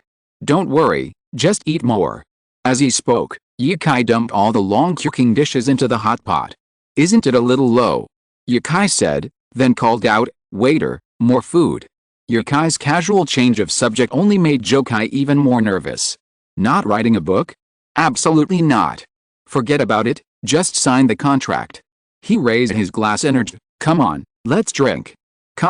The fervor in the hot pot restaurant wasn't just the chili peppers in the pot, it was also the loud laughter of the diners around him and the sounds of friends playing finger-guessing games at a distant table. The lively atmosphere dispelled the chill in the restaurant, and before he knew it, he'd taken off his coat. Many people gathered to chat and bond, but those who knew Yikai well knew that he rarely talked during hot pot. He simply ate his food. Often, after a meal, he alone consumed the most of the dishes. This was especially true when eating skewers, where the bamboo skewers in front of him were always twice as many as anyone else's. Watching Yikai devour his meal, Joe K1 couldn't persuade him to drink, and sitting alone was incredibly boring, so he joined him. Joe Kai took a bite of the tripe, his eyes brightening as he exclaimed, "This tripe is delicious. Tripe is a must-order hot pot dish here." Yikai also plucked a piece of tripe from the plate piled high with ice cubes and placed it in the hottest part of the pot to begin boiling. This restaurant always uses hand-torn tripe, which doesn't have the smoothest edges as knife cut. Soaking it in ice water transforms the originally soft texture into a more brittle, chewier texture, inviting diners to devour it. The irregular bumps and grooves on the tripe absorb the broth, adding a powerful pleasure to the chewing process. Seeing Yikai enjoying some tripe, Joe Kai said, "You really have to come to Sichuan or the mountainous areas for hot pot. You won't find it anywhere else." Yikai, savoring the lingering aroma of the tripe, couldn't help but pick up his cup and say, "Then you should come to Sichuan more often. There's so much delicious food here." Joe Kai, momentarily forgetting his reason for coming, laughed heartily and reminisced about recent anecdotes with Yikai. Spiciness is a unique flavor. Technically, it's not a taste, but a pain sensation. It produces a burning sensation when exposed to temperatures above 43 degrees Celsius. The slight pain stimulates the brain to produce a pleasant chemical, making us forget our troubles. So, whether in Sichuan or in the mountainous city, hot pot is the favorite meal for office workers when they dine together. A hot pot meal can make you forget all the unhappy things that happened today. If that still can't be solved, Then add a bottle of cold beer to the hot pot. After eating, go home and have a good night's rest. The next day, you can go to work with full energy. Hot pot has only been around for less than 300 years. In the boiling and mellow aroma, people have spent more than 80 years to transform what was originally a local snack into a local flavor. This flavor has an irresistible spicy taste and people's passion for pursuing life. When people feel tired and sleepy, a table of hot pot is the best comfort. A bottle of beer was quickly finished, and the two had to ask the boss to bring more, and return the leftovers after they finished eating. The hot pot meal took 2 hours to finish. Yukai was already dazed and his face was flushed. Even the beautiful woman who served the table was frantically taking pictures of Yukai with her phone, but he didn't notice. Joe Kwan, reflecting on the publishing house's predicament, couldn't help but pour out his grievances to Yukai. They're all gone. Most of the authors are gone. Now we have no choice but to establish you as a force to attract new authors. Because Yukai had manipulated the online fiction world, RuPaul Culture couldn't sign any books from Kishi Novel Network. Jokai sighed, "We can only survive if you stay with us. If you leave, I, as editor-in-chief, won't be able to continue." So serious. Yukai hadn't planned to write elsewhere, he really hadn't yet. But he didn't realize how serious the situation was. Was he really that important? Why was he feeling a little elated? It's serious. How about you sign a contract with us for your next book? Then, just let me know when you publish it. Joe Kwan said, digging into his bag for the contract. But the table was covered with dishes and grease stains, leaving no room for the contract. Yukai stood up and said, "Let's go have some tea over there and sign your contract." Rip had always left a good impression on him, always transferring the money on time. This time, the 10 million yuan was a nice surprise for Yukai, allowing him to settle down in Chengdu. So, to reassure them, he decided to sign the contract right away. The hot pot restaurant was thick with smoke, and even during the day, the lights had to be on to avoid being dim. The further downstairs he went, the brighter the light, which suddenly dawned on the tipsy man. Oh, it was still daytime. The streets were bustling with people, and the cold wind blew, making Yukai shiver all over. He quickly put on his coat and found a seat by the window in a nearby tea house. After getting drunk and before he collapsed, Yukai was most talkative. It was likely that his mind would become more active. At least a song like Galway Girl was something Yukai could never have written when he was sober. 2 cups of Longjing tea, Yukai said to his chef. When Yukai finished speaking, Joe Kwan quickly took out a contract and handed it to him, saying, "Yukai, take a look at this contract first. We're very sincere. It's rare for authors to receive such high royalties these days." Upon hearing Joe Kwan's words, Yukai went straight to the section describing his income. 18% royalties. Yukai looked up at Joe Kwan and said with a smile, "That's a direct increase of 6%. You're quite courageous. Aren't you afraid you'll dislike it if it's too low? Besides the travelogue, both of these books have the chance of becoming year-end bestsellers. It's been a long time since China has produced an author like you." Yukai flipped through the contract and smiled. How can I be considered an author? He had no practical experience with a profession. He had written these 2 works on impulse. If a writer's work is a way to express their feelings, then Yukai admitted that he couldn't be considered an author. He was just a businessman. He wrote both Chinese Paladin and Nirvana in Fire for the money, to make money from their film and television adaptations. So he is very cautious about his next work. He is no longer short of money, so he also wants to write a book that he really wants to write like other writers. Chapter 135 Feng Shui Painting. Seeing Yukai write his name, Joe Kwan felt relieved. He was a little puzzled that Yukai hadn't started his next book yet, but he didn't ask. What if his inspiration had dried up? This phrase was taboo among any creative community, and Joe Kwan, as the editor-in-chief of literary books, was well aware of it. Even if Yukai's next book was terrible, he still had to tie him down to rip culture. Taking a sip of tea, Joe Kwan felt his literary spirit instantly rekindled. This was what a cultured person should drink. He looked at Yukai again. He was slumped in his seat, his eyes agape, his head nodding, clearly drowsy. "Why don't you go home and get some sleep?" Joe Kwan said. "Huh? Okay." Yukai, already drowsy, stood up suddenly, but immediately sat back down. "Are you okay?" No, my legs are just a little weak." Yukai remained sober. How much had he drunk this time? 1, 2, 3, like 3 bottles of beer. It turned out to be so much.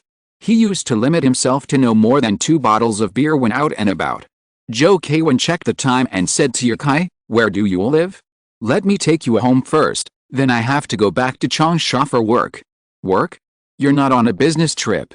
"Oh, so many things to do. It's nothing like you riders, so carefree. I see you've been to several countries on your field trips. So you follow me on Weibo too." Yukai was still conscious, only a little unsteady when walking. He was also completely exhausted, falling asleep the moment he sat down.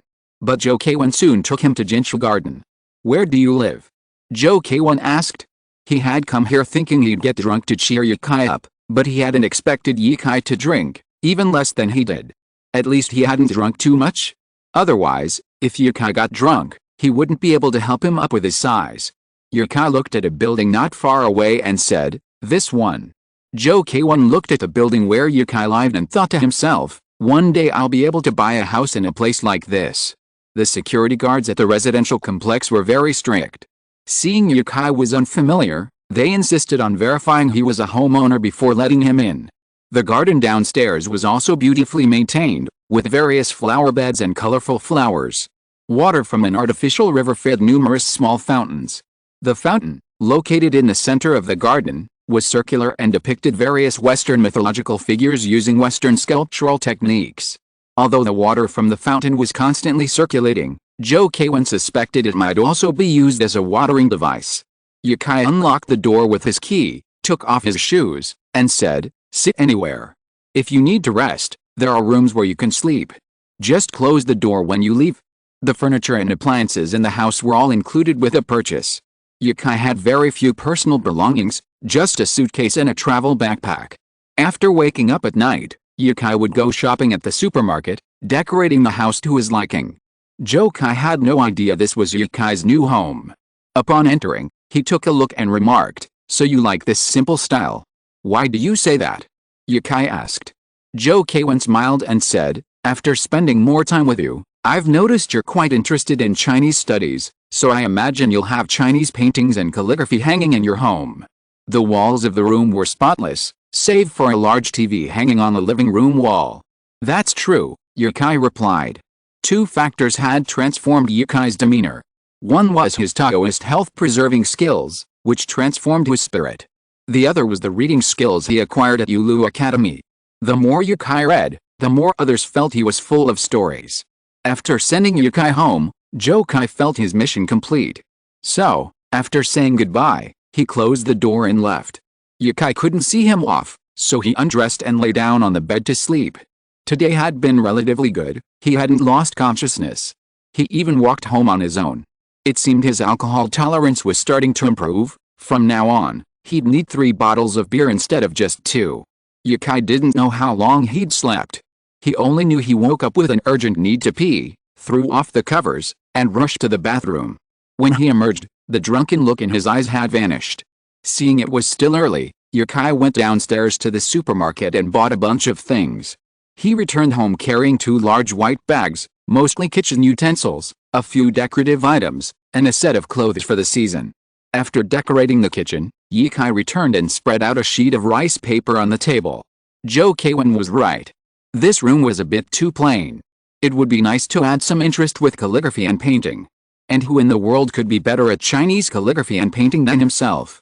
He tore open the packaging of the brush and poured the ink into a small container. Who grinds ink these days? Everyone uses it. Yukai turned on the living room light and began to paint on the piece of rice paper. This piece of rice paper was 35 centimeters wide and 80 centimeters high, specially designed for traditional Chinese painting. It wasn't cheap. It was fine for actual painting, but when learning to paint, you had to practice every day, and that made a single sheet of rice paper very expensive. No wonder those who study art these days generally come from relatively poor families. Yukai had previously thought that oil paints were more expensive, but today he went to buy materials for traditional Chinese painting. Upon checking the shelves, he found the prices for the two to be surprisingly similar. Oil paints are somewhat difficult to make, so the higher price is understandable, but Yukai couldn't understand why ink was also so expensive. He truly couldn't afford to learn to paint. A few hours later, Yukai ordered takeout on his phone and continued painting on the rice paper. He was still about a third of the way through. Although he possessed complete painting skills, this was the first time Yukai had ever seriously painted a picture. Previously, Yukai had jokingly painted a painting of the Red Mountain Palace using Zhang Zi's paints. That painting took Yukai only a short time to complete, but this one was different. Yukai intended to hang it in his living room, so he couldn't afford to be perfunctory. This wasn't a painting Yukai simply painted. Before he started, he thought through countless ideas before selecting his favorite sketch. Then, using his preferred technique, he applied it to the painting. In fact, halfway through the painting, Yukai himself was stunned. It was a shame. This was a feng shui painting Yukai used to ward off evil spirits. Aside from being bound, it would never be seen again. I'll probably auction off a few of my paintings later, Yukai thought. By 9 o'clock that evening, the takeout had gone cold, and the painting was finally finished. Yukai wrote a poem in the blank space and breathed a sigh of relief. Tomorrow I'll find someone to frame it, and then get a seal engraved. It'll be done. If you're listening to this novel on a channel other than Fanfic World, it means they downloaded and uploaded it without effort. We cordially invite you to visit our channel, Mundo Fanfic Novelists. There you'll find the original version of this story, and you can explore many other novels of various genres. We're waiting for you to immerse yourself in a world of incredible novels. Chapter 136 We Can Stop the World. Wow! Come check this out. A student wearing thick glasses called out to his roommates in the university dormitory. But the group was clearly more drawn to the game. What are you looking at? The roommate asked, then said to another, go into the map, son. Today I'm going to kill it instantly. The student, with at least 700 degrees of myopia, coolly pushed his round glasses upwards and turned up the volume on the video. The intense rhythm of the electronic music made everyone's feet under the table tremble. Their heads clicked to the beat. Their game continued. One of them entered the map and used as support's most powerful skill. Another, a female character, entered the map and shouted in a delicate voice, Sword of Glory. This knocked 2 bars of health off the boss. The gamer pushed his keyboard aside, cursing the support for being a rubbish. Then, ignoring the game, he ran over and asked, whose new song is this? I've never heard it before. He was an electronic music lover and had listened to every song by the top 100 DJs, but this beat was unfamiliar. It could only be the latest single he hadn't heard before. This song was electric. On the computer screen was a surfer, who was rushing through the waves and leaping into the sky in slow motion. The music just reached a burst, and a very metallic electronic sound shouted in English, stand still, pause the clock, we can make the world stop. Wow! So handsome. The gamer said involuntarily. On the screen was an Asian. At least he looked Asian, with a good figure, surfing with his upper body naked in swimming trunks. After this shot ended, it turned to another shot of a foreigner surfing. But they were all equally exciting. Compared to watching people surfing, electronic music was what attracted him the most, and he asked, what's the background music? The man with glasses shook his head and said, I don't know, this is the original video. I used Baidu song identification but couldn't find where the song came from. I thought you knew. Then who is this person? Asked the gamer. This is a streamer. I saw him on Bilibili the other day. He seems to have traveled to many countries. Surfing is pretty cool. Others, having finished their games, came over to watch. What's so cool? The video ended, the screen dimmed, and 2 sturdy cows rushed from opposite sides and collided. Then a yellow can appeared with 2 cows printed on it. Your energy is beyond your imagination. The 5-minute video was enough to make everyone want to take up surfing. The inspiring electronic music and stylish editing made even those who had never tried the sport instantly feel the charm of surfing. Imagine yourself riding the waves in the Hawaiian Ocean, bikini-clad girls on the beach jumping up and down to cheer you on. So this is a commercial. Isn't this a cool commercial? The song is inspiring, the video is inspiring, and even the damn slogan is inspiring. What should I do? I want to learn to surf now. Have you seen this drink? No. Third brother. This looks like this streamer's own song. The man with glasses exclaimed in surprise. Huh? What? The gamer pushed everyone aside and leaned over to the computer. Below the video was a description of the video creator. The background music in the video is We Can Make the World Stop, a collaboration between me and Australian musician Philip. It will be available on NetEase Music later. The footage features stunning surfing footage edited by Australian surfing champion Dinan and myself. I hope everyone enjoys this niche sport. The gamer exclaimed in surprise. What? It's Afghan's new song. Although Philip seemed like an ordinary person in front of Yukai, he was clearly influential in the electronic music world, even having listeners in China.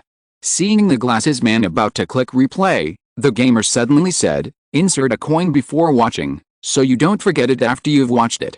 None of them had the habit of inserting coins, but this was Afghan's first song on Bilibili, so they had to support it. After clicking 3 times, they watched it 5 times in a row before closing the page. No matter how good a song is, you can't listen to it on repeat. If you cause auditory fatigue, even the best songs will become nauseating. By this time, the video had already amassed 800,000 views, and the likes, coins, and favorites figures were similar, indicating that many of those who liked it had clicked 3 times in a row.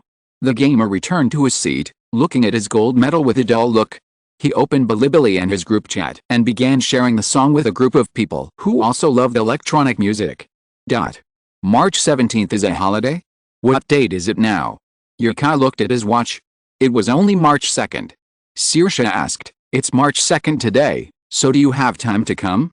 I really want to go to China, but I don't have enough time. I can go to China with the 2 weeks off during Easter." Speaking of coming to China, Saoirse's tone rose noticeably. China held special meaning for her. It was a country that captivated her beyond the endless delicious food in its streets and alleys, and also the person she loved most. Distance was a barrier, but that wasn't a barrier between two people in love. If love was true, the passion wouldn't fade with a temporary separation. But daily greetings were essential. No matter how busy Yukai was, he would always calculate the time to offer a few heartwarming words before Saoirse went to bed. Of course, isn't March 17th St. Patrick's Day? Yes, Saoirse replied sweetly. They chatted about Yukai's surfing lessons in Australia, and then hung up half an hour later. Saoirse had to go to class, and it was early morning in Dublin. But in China, the day was already well over. Leaving the phone on the sofa, Yukai stepped barefoot on it, carefully hanging the painting he'd drawn yesterday. 10 minutes later, Yukai stood a little further away. It was neither too tall nor too short, just the right size. He nodded and began preparing dinner. Now that the kitchen had utensils, Yukai hadn't cooked in a long time, so he wanted to test his cooking skills. He'd lived alone in Chengdu for a long time, and it was during that time that he'd learned to cook on his own. Since acquiring the system, Yukai had rarely cooked, only occasionally helping his parents at home. Yukai took the dough out of the refrigerator after an hour, peeled off the plastic wrap, and gently pressed it with his fingers. Almost done. He put some water in a pot, lit the fire, and when it came to boil, added the vermicelli noodles. After softening, he chopped them up and mixed them with the ground beef he'd purchased. He then added sesame oil, salt, chopped green onions, and pepper, along with other seasonings. Noodles, beef, and vermicelli noodles. The dish Yukai wanted to make was the beef dumplings he'd had in Zhengzhou. He remembered it vividly. The flavorful aroma of beef filling his mouth with each bite was something he'd never experienced before. Even the pricey steaks sold abroad couldn't satisfy a meat lover like beef dumplings. Zhengzhou beef dumplings required deep frying in a large pot filled with oil, but his kitchen didn't have that kind of equipment. So Yukai had to reduce the dumplings to the size of buns, fill them with a meat filling, and carefully seal them. Even when the noodles were gone, there was still a little bit of filling left. He'd use it for the noodles tomorrow morning. He washed the pot, added oil, and raised the heat to high. Listening to music from the TV, Yukai felt incredibly comfortable. He had a girl he loved, his own house, and enough money to travel the world. He was completely content with this life. However, Yukai still wanted his own beachfront villa. It was his obsession. But there was no rush, he could take his time. Sooner or later, he'd earn enough to buy one. Right now, the most important thing was to be happy. He flipped the miniature beef boxes back and forth with a spatula, frying them until the skin was crispy and golden brown, then scooped them out and set them aside on a net, letting the excess oil drip into the bowl below. An hour had passed since all the boxes were fried. Turning on the lights, Yukai placed the steaming hot boxes on the dining table, his heart brimming with pride. He took out his phone and took a picture to post on Weibo and WeChat moments. The low-end beef boxes are out. As usual, eat them first, WeChat moments. Under Yukai's control, The boxes looked delicious, with an even color and absolutely no hint of overcooking. Yukai's eye and control were impressive. As soon as the message was sent, the WeChat notifications began to chime. Yukai hadn't posted to Moments in a long time. He usually posted interesting things on Weibo. Zhengzia Omai, brother Yi is amazing. He's such a great cook, yet he ate takeout yesterday. Boss Wang, congratulations. You've always been excellent. This achievement is the result of your continuous hard work. Keep it up. Don't forget us if you need any photos edited in the future. Zhou Wei, a congratulatory message from Africa.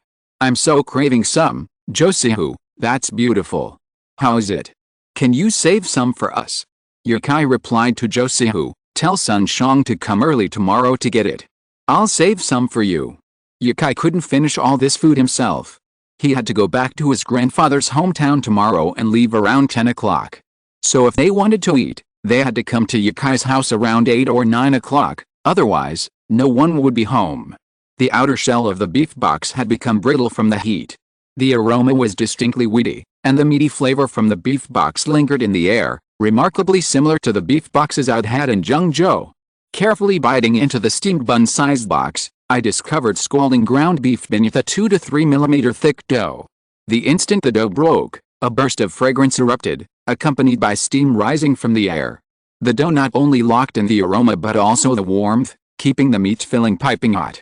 Chapter 137 Dragon City. The doorbell echoed in the room. It was as annoying as hearing the bell ring when you were studying. The teacher hadn't even taken a 2-minute break after class, and everyone who had gone to the bathroom hadn't returned yet, and class was about to start again. It was Sun Shang, no doubt. He always loved disturbing people's sleep. Yukai couldn't count how many mornings he'd woken him up. Back in college, Yukai lived in the lower bunk, and Sun Shang slept above. If he lived in the dorms, he'd definitely wake Yukai up in the morning to exercise. Who the hell wants to exercise? Yukai slowly dressed and went to open the door. Sure enough, it was Sun Shang standing at the door, holding porridge and soy milk. He complained to Yukai, "You're not up yet? What time is it, brother? Aren't you going on a long trip?" He put the food on the dining table and asked, "Where's the food?" Yukai checked the time. It was just after 7. After spending so much time abroad and not having to get up early for work, Yukai usually got up at 9 now. If he had something to do, 8 was considered very early. In the fridge, Sun Shang opened the refrigerator, revealing a mountain of Lijuan Qingniu. He said happily, "You really support your family's business. I tried this Qingniu before, and it's delicious." Yukai's eyes lit up, and he said, "Does your dad's company have a construction team or something? This drink is perfect for those who stay up late, and for those long-distance truck drivers. Then I'll recommend it to Dad." He pulled a carton of yogurt from the fridge, then found a bag and put a few boxes of beef in it. He asked, "When are you leaving? Do you want me to see you off?" "Go back quickly," Yukai urged. It was still early, and he wanted to sleep for another hour. After seeing Sun Shang out, Yukai returned to bed, but couldn't fall asleep. He replied to a few interesting messages on Weibo and Bilibili, watched some videos on Bilibili, and soon it was time to leave. Yukai's flight was at 12 o'clock, so he had to leave by 10:30 at the latest. For the domestic trip, Yukai only carried a travel bag. According to Old Master Chen, he and his grandfather were both born in a mountain village in Guangxi province. The two villages are adjacent, so there have always been conflicts, both large and small. But Old Master Chen explained that his grandfather left home at the age of 16 to make his own way. When they met again, he happened to have opened a martial arts school in Chengdu. It was only when Old Master Chen visited that he learned that it was his grandfather who had established it. Yukai could only visit his grandfather's birthplace first. He took a short flight, which honestly wasn't a very good experience, and since the flight was so short, Yukai couldn't afford a business class ticket, as it would have been a waste. After landing at Baiyun Airport, Yukai received a system reward, 30,000 yuan and 5 times the inspiration. Yukai's impression of Guangxi province was that Guilin's landscapes are the best in the world. Judging from this statement, Guangxi must have abundant mountains and abundant waters. He wondered if the many beautiful mountain and water scenes in the fairy tale dramas were filmed there. However, Yukai was now allergic to domestic tourist attractions, so he would avoid all scenic spots. If you really want to see the scenery, drive to the countryside and you'll find so much beauty. There's no need to rush to tourist attractions, they're too commercialized and make it difficult to truly appreciate the beautiful mountains and rivers. But Gillen's scenery had nothing to do with Yikai. He was in Longcheng. Longcheng isn't far from Gillen, just over an hour by train. It's one of two neighboring urban areas, but its fame is far less impressive than its neighbor. Leaving the airport, Yikai boarded a bus to the city. He searched for a long time at the airport but couldn't find a subway. Finally, he found online that Longcheng, due to its topography, doesn't have a subway. Sitting next to Yikai was a middle-aged man wearing a leather jacket and a buzz cut. Perhaps bored, he struck up a conversation, saying, "Hey, young man, are you here for a trip?" "Yeah, pretty much. Are you too?" He didn't speak a dialect. While it wasn't perfect Mandarin, there wasn't a hint of regional accent. The man's skin was slightly tanned, but not the sunburn of hard labor. It was a healthy tan. His eyes were bright, and he spoke with confidence. He must be living a good life, Yikai guessed. He touched his face and said, "Don't I look like a native of Longcheng anymore?" "You're a local," Yikai exclaimed in surprise. "I can't tell. Your Mandarin is so good, I thought you were from the north." "My name is Yu Zhiqiang. I'm from Longcheng, but I've been working away from home for over 10 years. I came back to visit my parents." "What about you? You should go to Gillen for tourism, right? I've never heard of anyone traveling to Longcheng." Yikai didn't know Yu Zhiqiang's specific occupation, but he was definitely not your average migrant worker. That kind of spirit couldn't be cultivated through ordinary work. Yikai didn't want to inquire, so he casually discussed the reason for his visit to Longcheng. "I'm not here specifically for tourism. I heard from an elder that my grandfather was from Luzhe County in Longcheng. So I wanted to come and see him while I have some time, to see if I could find his home. Luzhe, it's not far from the city. You can take another bus at the station and it'll be there in an hour or two." Yikai agreed, watching the mountains pass by outside the window. The mountains here are enormous and far from the road, making the sight of cars passing beneath them feel overwhelming to first-time visitors. Sichuan province also has many mountains, but they're so far from the highway, or rather, the roads seem to constantly climb over them, obviating the sense of imminent pressure they bring. This was Yikai's first impression of Guangxi province. Just as he'd imagined, it was mountainous. Uncle Yu, noticing Yikai's quietude, stopped talking. He leaned back in the seat, eyes closed, and soon began to snore softly. He looked tired, too. The drive took about 20 minutes to reach the city. The city resembled Paris, with low, old buildings and few traffic lights. The few that did appear were broken. When people were crossing, cars would wait, and when there were more cars, people would wait. It was a harmonious scene, as if it had been rehearsed 1,000 times, with no discernible sense of dissonance. When they arrived at the station, Yikai woke Yu Zhiqiang. "Uncle, we've arrived." It wasn't that Yikai wanted to disturb his sleep, but the train had already arrived, and if he didn't wake him, someone else would. Yikai was sitting by the window, so he could only get out after waking up Yu Zhiqiang. "Are we there yet?" Yu Zhiqiang was still a little dazed, but soon regained consciousness.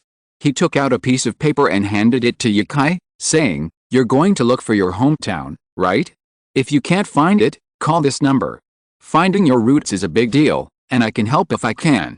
Chapter 138 Small Town Adventure. The name on the note wasn't actually Yu Zhiqiang's, but someone named Yu Zhibing. Below the name was a phone number, but no title. Turning it over, the back was blank. Yikai put the note away and found a bus at the station to Luzhe. Longcheng wasn't a very developed city, or rather, Guangxi province itself wasn't very developed. While its economy was growing, it lacked national visibility. Luzhe lay northeast of Longcheng, and the journey was similar to the journey from the airport, crossing mountains and hills. It was almost 5 o'clock when Yikai got off the bus in Luzhe County. Exiting the station, he saw a row of houses. To the right was a building under construction, to the left was a residential complex, and across the street was another residential complex. It seemed as if the entire station was surrounded by a large residential complex. Luzhe wasn't Yikai's destination this time. He was out for dinner and would soon catch a bus to a small town in Luzhe. His final destination was a village, but he would definitely find a place to rest in the town. The only places around the station were supermarkets. There wasn't a single place to get a hot meal. Yikai pulled out his phone and checked the map. He found a Gillen rice noodle shop on the right side of the station. Rice noodles are a treasure of the people of Guangxi province. Beyond the province, you'll find Gillen rice noodle shops in many other cities, but the taste of these dishes differs somewhat from their origins. Walking toward the shop, a faint, foul odor could be detected at least 500 meters away, growing stronger the closer you got. But instead of getting more foul, it became more delicious. A constant interweaving of the delicious and the foul. Yukai walked into the shop and said, "Boss, a bowl of rice noodles." "Okay." The people here spoke with a strange accent. Long ago, the people of Longchang spoke southwestern Mandarin, a dialect somewhat similar to Sichuanese. However, it later absorbed Cantonese pronunciation, becoming significantly different from southwestern Mandarin. Fortunately, Yikai had received an initial Chinese language bonus from the system, allowing him to understand a small portion of the local dialect. However, to improve further, he would need to travel to another country with Chinese as the official language and receive a second Chinese language bonus. As he waited, Yikai frowned at the stench. He knew what it was. Snail noodles. Gillen rice noodles, Longchang snail noodles. They were famous nationwide. A vacuum-packed package of snail noodles would cost 15 yuan, but here, two were on the price list for 7 yuan. They might taste good, but the smell was really unpleasant to others. When the rice noodles arrived, Yikai quickly started eating. When Yikai was at home, he often ate rice noodles, but not rice vermicelli. The rice noodles were soft and sticky. After all, they were made with 100% rice, unlike rice noodles with potato flour. They had a rich, salty flavor, and were served with side dishes like sour and spicy beans and bamboo shoots. The chili oil also gave the rice noodles a bit of umami. If it weren't for the snail flavor, Yikai would give this bowl of Gillen rice noodles an 8. Next time, he would try what snail noodles really tasted like and why so many people were addicted to this dish. Existence is justified. As a dedicated foodie, Yikai felt comfortable trying anything, as long as it wasn't expired or spoiled. An hour later, Yikai arrived in Yuzhen. It was a small town, devoid of any buildings over 10 stories high. Most of the houses were home-built, simple brick and stone structures, with pale red or white tiles covering the exteriors. Yikai wandered the streets for a long time, but found no established residential complexes. At most, a community consisted of 3 or 5 houses. Hidden behind the streets, through alleys, were residential communities. A security guard? What's that? After finding a hotel on the main road and leaving his luggage there, Yikai ventured out for a stroll, camera in hand. Yikai had lived in Xiancheng for as long as he could remember. He had no relatives living in town or the countryside, and after graduating, he worked in Rongcheng, one of China's largest cities. He had never been to a small inland town like this before, so he found it quite a novelty. Although it was almost dark, vendors on tricycles, loaded with fruit, still roamed the streets.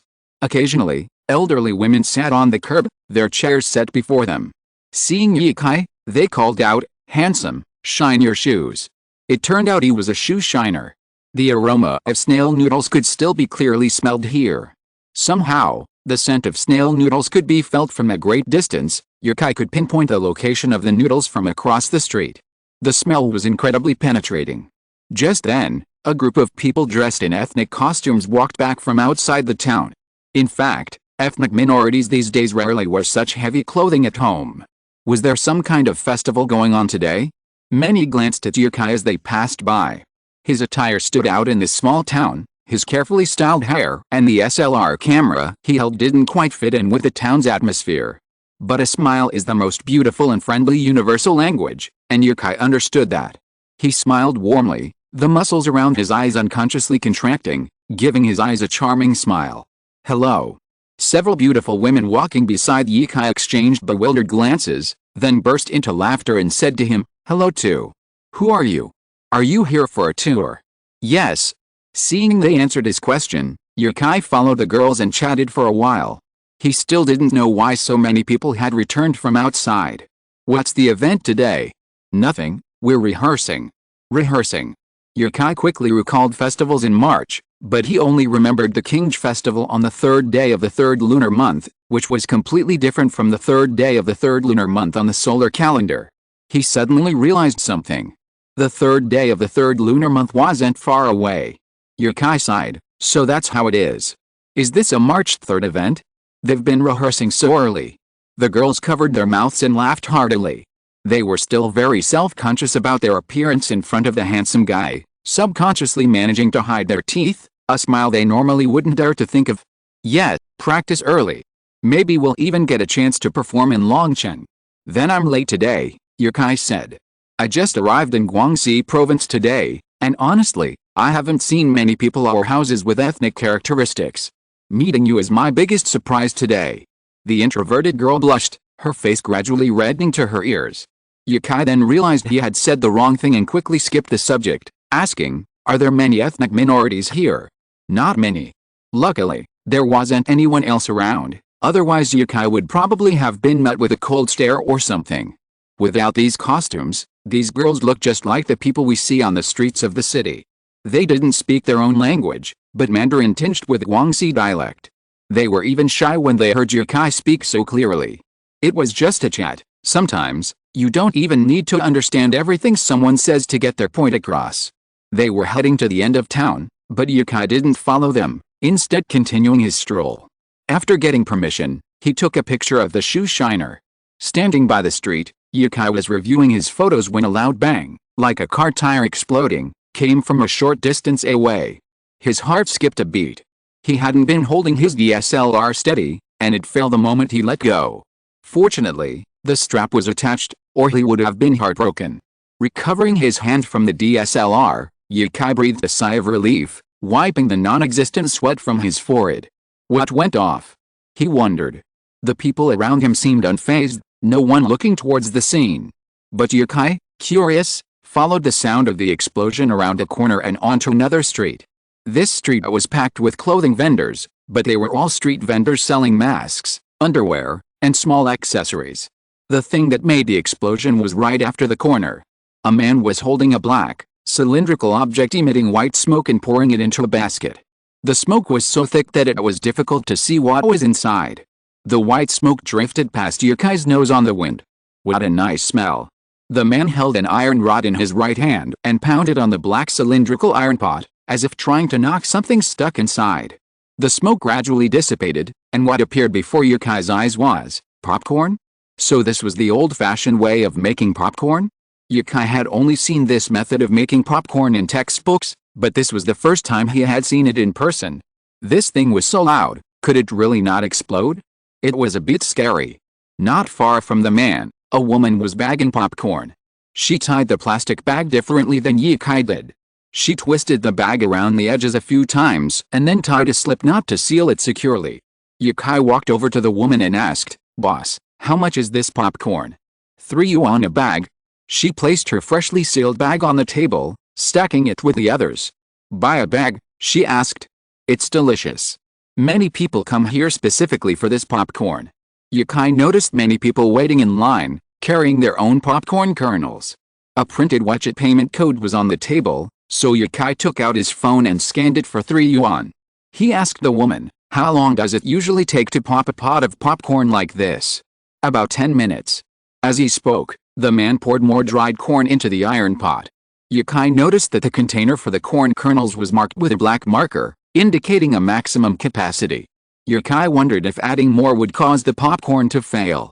He hadn't studied the mechanics of the thing, but it looked interesting and novel. Chapter 139 Don't Know. After waiting for about 10 minutes, Yukai saw the man pick up the iron pot again and place it in a nearby basket. In his right hand, he held a hollow iron tube, which he placed on a mechanism on the pot. It was a bit like a trigger. If he used the tube to pry open the lid, it would snap downward, releasing the corn, which had been accumulating strength. Yukai stepped back and picked up the camera. "Popcorn!" he shouted, stomping hard on the pot and pulling the tube. Pop! Click! Yukai quickly pressed the shutter. Along with the sound, a violent puff of white air suddenly erupted, engulfing the area where the pot was, as if a cloud from the sky had fallen to the ground. An aroma filled the air. The smell was indeed enticing and fragrant, but he wondered what it would taste like. Could they be a couple? It was already dark, and there was no telling how long they would be working. But judging by the long queue, one pot would take 10 minutes, and the long line, it should take until 9 o'clock. Walking back the way they had come, Yukai was staying at the Zingayu Hotel. It's located in a 3-story building. On the way back, I'll pass a place called Bashu Hotpot. Sichuan Hotpot is conquering the country. Back at the hotel, Yukai pulled out his notebook and began updating his day's experiences. He wondered how many other people, like him, hadn't realized there was such a way to make popcorn. He copied photos from his DSLR, compressed them, and uploaded them to his travelogue. As soon as I arrived in the town, I was captivated by the air. Walking north along the street, I encountered a group of dong-girls in traditional costume. They told me they were preparing for the Kinj festival on March 3rd. In a corner of the street, I was startled by an explosion. I thought it was some kind of accident, but I discovered a delicacy rarely found in the city. Yukai uploaded photos of popcorn. These included bagged popcorn and photos of unpacked popcorn taken by Yukai at the stall. The best image was the moment Yukai captured the man opening the iron wok. The powerful air pressure caused the corn in the pot to rapidly expand into popcorn, erupting into a woven bamboo basket. Thick fog followed a burst of popcorn. It was like a man pulling a cannon, firing shells in a scattershot pattern. Yukai captured the moment perfectly. He didn't even consider saving the photo, simply putting it in his travelogue. The story behind this photo wasn't suitable for a magazine. It would have been too far-fetched to be used in a report. Otherwise, with its maturity, it would have been enough to enter a photography competition. Lying in bed, Yukai slowly flipped through the pages of his book. Outside the window, the aroma of barbecue wafted from the street, along with the honking of cars. But Yukai ignored all this noise while reading. The power of reading lies in. No matter your mood, no matter what external distractions you may have, when you pick up a book, nothing matters. Any high school student with this kind of concentration would probably be accepted into a prestigious university, right? Especially Yukai. As the night deepened, the sounds outside gradually faded, and the lights in Yukai's room dimmed.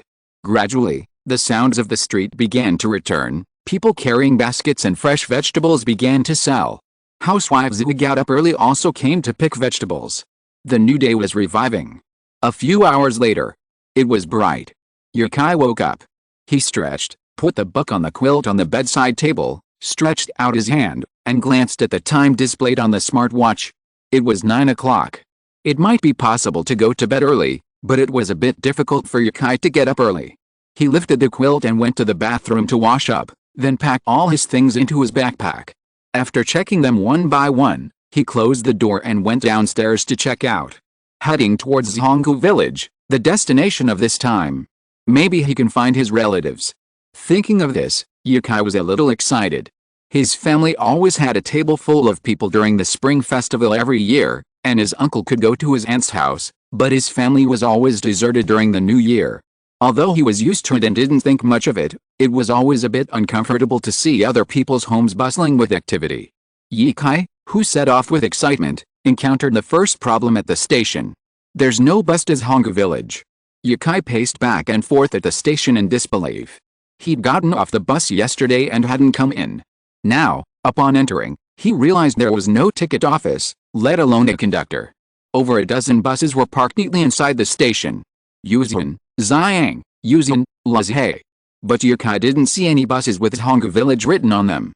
He'd never encountered such a dilemma before, otherwise he'd rent a car when he was in Lazhe. But there weren't any rentals in this small town. Not even shared bikes. I wonder if there's a Didi driver here. Yukai was about to call a Didi driver on his phone when a kind-hearted person appeared. This kind-hearted person was a security guard. He'd seen Yukai circling the station several times and then came over to ask if he needed any help. Suspicious, that kid was definitely from a big city. Pretty and well-dressed, how could he be suspicious? Handsome boy, where are you going? Yukai nodded and said, I'm going to Zhonggu village, but there don't seem to be any buses going there. The security guard pointed to a bus going to Ziyang and said, you can take this one to Zhonggu. Tell the conductor you're getting off at Zhonggu, and they'll let you off there. So that's how it was. Thank you, big brother. It's okay. The bus was shabby and had a foul smell of gasoline. If you're prone to motion sickness, you'd probably feel nauseous the moment you got on. The windows weren't completely sealed, they could be opened. But on a cold day, forget it, it's too cold, just open them a little for some ventilation. After half an hour, the bus was full, and the conductor began collecting money from row to row. Yukai handed over a 50 yuan note and said, Zhonggu village. I can't give you change, she said. Give me a smaller one. She pulled out another 20 yuan note. The conductor gave Yukai 6 yuan in change and continued collecting money for other people's tickets. Yukai noticed there was an elderly couple on the bus going to Zhonggu village. Yukai felt relieved, and just had to follow them for a while. Yukai wasn't carsick. He never got carsick. He hadn't even gotten carsick on the roads he'd been on in Africa, but here, Yukai was completely defeated. At first, he could still watch videos on his phone, but after half an hour, Yukai understood the power of this bus. The bus didn't just drive straight to the station, but stopped and started, stopping every few minutes. It stopped for people getting on and off, and soon the bus was as stuffy as a can, filled with all sorts of odors. That smell went straight to his stomach. Yukai didn't dare to use his phone anymore. He opened the window more and listened to music through his headphones. Among the crowd, Yukai stood out in his white baseball cap. It wasn't that Yukai was dressed so neatly, but his aura was so incompatible with the others on the bus. The seat next to him remained empty. The bus continued for another 10 minutes before the conductor called out, "We've arrived at Zhonggu village. Anyone who wants to get off at Zhonggu village, please do so quickly." Excuse me. Yukai pushed through the crowd and got off. Stepping outside and breathing in the fresh air, Yukai felt his remaining blood flow almost instantly return. Even here, much of the air he breathed stank of car exhaust. But it was still better than being in the car. The place where they got off was a bridge. A few meters below, a small stream flowed. Beyond the bridge, a dirt road ascended. The elderly couple also got off the car with Yukai and were now walking towards the other side of the bridge. Yukai approached and asked, "Uncle, are you going to Zhonggu village?" "Yes." "Then how far is it?" From here, he could only see the road. It ended at a bend in the mountain. There were many ruts on the road, suggesting that vehicles had passed through here. He wondered if he could get a ride. Not far, about half an hour. It certainly wasn't far. "I'm going to Zhonggu village too. Auntie, do you need my help with anything?" Yukai asked, addressing the two elderly people. They were carrying bulging backpacks that looked quite heavy. Yukai was a strong man, so even carrying a large backpack didn't feel much of a burden, so he offered this suggestion, though it was only a polite gesture. No one would give something to a stranger, right? As long as the intention to help is right, that's all. The old man smiled and said, "No need, young man. Are you looking for someone in Zhonggu village? I don't think you're from the village." "What if I am?" Yukai said with a smile, joking. The old man shook his head and said, "Who in the village don't I know? I may be old, but I'm not senile. You're definitely not from the village. You must be looking for someone, right? It seems that many elderly people have excellent memories, and they can talk about their childhoods with great clarity." Yukai wondered if he should ask the old man about his grandfather. If he didn't ask, he wouldn't know what to do in Zhonggu village. He had originally planned to ask someone. "Uncle, you have a keen eye. I'm definitely not from the village." "Haha, I knew it," he said to the old woman proudly. Yukai continued to inquire, asking, "Then uncle, I want to ask someone. Do you know Li Zhonghu?" "Li Zhonghu?" "Yes, do you know him?" "No." "No?" Seeing Yukai's expression, the old man knew that Yukai was not joking, so he turned to his wife and asked, "Is there anyone named Li Zhonghu in our village?" "Li what tiger?"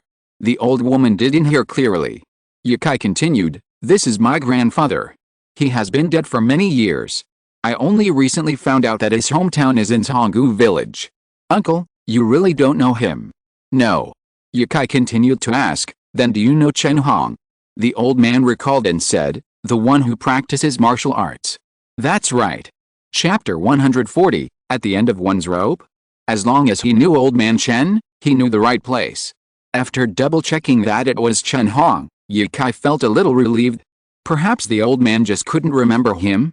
He could ask around in the village. If that didn't work, he could go to Old Man Chen's own village. Surely no one in the village would remember him. This was reality, not science fiction. The three of them walked along the mountain road for a long time. Frequently, large trucks loaded with rocks roared past along the muddy, yellow dirt road, their exhaust and dust casting a faint, earthy coating on every passerby. Finally, the village came into view in the distance. At the entrance stood an ancient stone tablet. The inscriptions were barely discernible, but the fragmented strokes revealed the writer's powerful penmanship. To the right of the tablet was a brick building, a small shop. Behind the dark green, transparent glass counter sat a small selection of cigarettes, while on the other side were cheap snacks. A red landline telephone sat above the counter. Yukai parted ways with the elderly couple here, walked into the store, bought a bottle of mineral water, and asked, "Boss, I need to ask you something." The boss was also quite old, with graying hair neatly combed back. He was reading a newspaper through round reading glasses. "Young man, what's up? Do you know Li Zhonghu?" He put down the newspaper, thought for a moment, and said, "Li Zhonghu? Li is a common surname in our village, but I've never heard of anyone named Li Zhonghu." It was strange, he didn't recognize him. Yukai wanted to ask more, but he was worried that the old man would think he didn't trust him. They were always confident in their memories. Could the name be wrong? It was possible. So Yukai changed his train of thought and asked, "Are there many people practicing martial arts here?" "A lot," the old man replied quickly, without even a second thought. "In ancient times, there was a garrison camp for Dragon City here. Many people in the nearby villages are family members, so there are countless people learning martial arts. Then do you know the Fire Dragon Fist? Hey!" He slapped his thigh vigorously, with an expression of "I finally get it," and said to Yukai, "I know who you're talking about. Li Erhu, right?" Yukai asked, "Why Li Erhu?" His father had 3 sons, Da-hu, Erhu, and San-hu. So, doesn't that make him Li Zhonghu? And the Fire Dragon Fist belongs to his family, but this Erhu you're looking for, he must have been away for decades and never returned. Yes, yes, yes. Yukai nodded in surprise and said, "Decades away, that's right. This should be the person I'm looking for. Does he have any relatives here?" He almost said the words, "This is my grandfather. I'll tell you when we meet him. I'll tell you when we meet him." Yukai's mood was like a roller coaster. He had been full of confidence when he arrived from Chengdu, but ever since he met the elderly couple after getting off the bus, he'd been met with constant denials. They didn't know him, they'd never seen him. Now that he finally had a definitive answer, one can imagine how upset he was. And after learning that his grandfather had 2 brothers, he began to wonder not whether he could meet any relatives, but rather the character of those relatives. The old man in the store stared at Yukai for a long moment, then put down his newspaper and said, "Well, I'll take you there. An orphan and a widow." Yukai was filled with questions. The old man picked up a dark blue shirt from the corner, shook it twice, and draped it over his body. He picked up a slender pipe and, with a swagger, led Yukai towards the village. "Don't lock the door. The countryside was still the best, you didn't even have to lock it." The old man suddenly said to the store, "I'm going to be out for a while. Can you keep an eye on it for me?" "Got it. Let's go, let's go." Someone was there. The two walked along the main road, where Yukai was greeted by a pastoral landscape unlike any he had ever seen. He had only ever seen rural areas on television and in books. Yukai had walked through many rural areas in the snowy region, but the scenery was completely different from that inland. To his right was a large mountain. From the mountainside, a vast bamboo forest stretched out, with many houses built beneath the trees.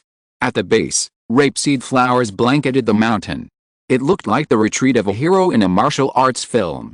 To the left of the road lay cultivated paddy fields, arranged in a zigzag pattern, stretching far along the road. Yukai couldn't see the end of the fields, but they were only a little over 100 meters wide. On the other side of the paddy fields lay a river. Several water buffaloes looked up at Yukai, their heads swaying as they splashed water droplets. Across the river stood an old bridge, its 2 wooden ends connected to a pavilion. Long neglected, it had fallen into a state of disrepair. Many such historical sites could be found in the Chinese countryside, though they were less well known. If this bridge were spruced up a bit, it might be even more beautiful than many famous ancient bridges. "It must be very comfortable living here," the old man chuckled. "It's more comfortable than your city life. You're self-sufficient, and you don't have to work. It's just that you don't make 2 cents a year. Isn't making money also for comfort? It's all about the same." "That makes sense." He took a drag on his cigarette, exhaled the pungent smoke, and asked, "Young man, why are you looking for Erhu? Is he in trouble out there?" "No, I was asked to check on him." As he spoke, the old man led Yukai down the path, down the paddy field, and toward the rickety bridge. Although the paddy fields were planted with crops, they seemed to be home to carp, swimming around without fear, unconcerned about being caught and eaten cold. The bridge was old, but sturdy. After crossing the bridge and walking for another 5 minutes, the old man at the grocery store stopped at a separate courtyard. Is this the place? A black cat huddled on a stone and yellow mud wall, its sharp eyes fixed on Yikai, the stranger. From the unseen courtyard came the cries of ducks and pigs. Xiu man, are you home? Someone's looking for you. He reached out and knocked hard on the door, then called out. Xiu man. The wooden door opened, and a short, plump woman opened it. She must have been around 50, but her hair had completely whitened, looking like dead grass. Uncle Joe, what's up? The shop owner pointed his pipe at Yikai and said, this young man knows her who, and he said he wanted to tell you something. So, I brought him here. Second uncle. Xiu man had no memory of her second uncle. He had been gone for years when she married, and there were no photos of him in the house. She was startled and frightened by Yukai's sudden arrival. She didn't think it was a descendant of her second uncle who had returned, but rather that someone had come to visit because he had gotten into trouble. Such incidents were not uncommon in the village. But those people looked menacing, while this young man felt approachable. Come in first, she said, making way. The shop owner shook his head and said, I've been sitting for a while, so I'll just walk around outside. I'll come back later. You guys chat? He didn't want to get involved in other people's affairs. If it weren't for Yukai's easygoing and refined manner, he wouldn't have mentioned this place. Yukai smiled at the two of them, then lowered his head and walked through the door. As expected, there were quite a few ducks in the yard. The house had 3 doors. One led to the living room, where Yukai had already spotted the TV. Another, with its door open, led to the woodshed. The custom of cooking was still maintained here. She led Yukai into the living room and said, sit anywhere. Cleaning isn't done often in the countryside, and I'm afraid your clothes might get dirty. Yukai was about to be polite, but as he entered the doorway, he saw 2 little girls. The older one was 17 or 18, with a mushroom-like hairstyle, wearing a stained school uniform and glasses. The younger one, no more than 10 years old, sat upright, watching TV, holding an orange. Is this his sister? Without waiting for confirmation, Yukai was almost certain the 2 girls were related. There was no reason, just a sixth intuition. The living room was immaculately clean. The walls, though yellowed, bore no footprints or other stains. A calendar from the Olympic era hung on the wall. Both girls were reserved, their eyes gazing at Yukai with curiosity and aloofness. The TV was playing a recently popular family film. The woman handed Yukai an orange, saying, Here, have some fruit. Yukai took it and said, Thank you, Auntie. The call made her realize Yukai wasn't looking for trouble, and her worries settled. She sat down on the sofa and asked, What did second uncle ask you to do with us? Where are the rest of his family? Yukai asked. The woman sighed and said, Dad's been dead for years. My husband was hunting in the mountains last year and was killed by a venomous snake. Yukai pretended to be his grandfather, asking questions about the situation, peppering him with questions.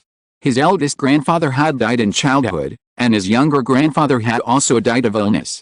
This lineage consisted only of the woman's husband and a woman who had married into the city. They discussed a variety of issues, and Yukai kept a close eye on their expressions. The eyes are the windows to the soul. Yukai saw kindness in their eyes, and subtle expressions told him they weren't lying. They probably didn't have the time to study micro-expression theory at the FBI. After extracting all the information, Yukai finally revealed everything. Li Hong, who was his maternal grandfather, who lived in Chengdu. He had come here to find his mother and uncle's ancestral home, fulfilling a lifelong wish. He had many relatives and friends in the village, but they were all distant. Yukai personally felt content to have 2 blood-related sisters. The elder was Li Shike, the younger Li Shiki. Even now, they had always looked timid. The woman, Yuzuman, had accepted Yukai's explanation and was happy to meet a relative. A smile spread across her slightly aged face. Yukai looked at the 2 girls, then suddenly thought of something and pulled a small bag of snacks from his travel bag. There weren't many of them, but the variety was great. Yukai always prepared some snacks in his travel bag. He put the bag on the table, took out 2 candies, and with what he considered the most gentle smile on his face, he said, Hello, my name is Yukai. Chapter 141. Let Teacher Tony be laid off. Lee Shikei's breathing became disordered, and her little heart was beating wildly. Is this her brother? So handsome. She didn't notice how big brother she looked at all, and her mind was immersed in her own little world. But Lee Shikei saw that her mother agreed, so she reached out to take the candy and called out crisply, "Brother!" Yukai's heart melted.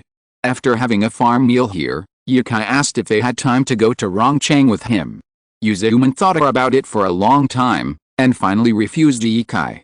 She didn't completely believe what Yukai said. Besides, there were indeed things at home that couldn't go. The children had to go to school, and she had to be busy making money. Rongcheng was too far away. She had never left Luzhi in her life. This time, she was asked to cross the province to go to another city. The unknown made her panic at the thought of it. Before leaving, Yukai said, "If I have time, I'll have my uncle and his family come back to see you." "Okay, take your time. Do you want me to send you off?" "No, it's not far." So much had happened today, so much that both Yukai and Yuzuman were taking a long time to process it all.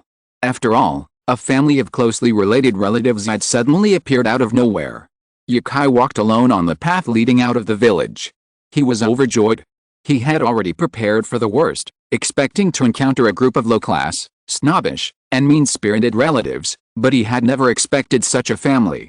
Yuzuman was honest and devoted, and her two children had picked up her introversion. But this was for the best. Yukai feared encountering mischievous children. He thought his family preferred a more quiet and refined one. If he had the chance, he could send his two younger sisters to school in the city. He hadn't considered the rewards for his efforts. He could earn enough money from visiting a few cities to support his two younger sisters through a lifetime of education. Do what you can do according to your ability. That was what his father had taught him since childhood.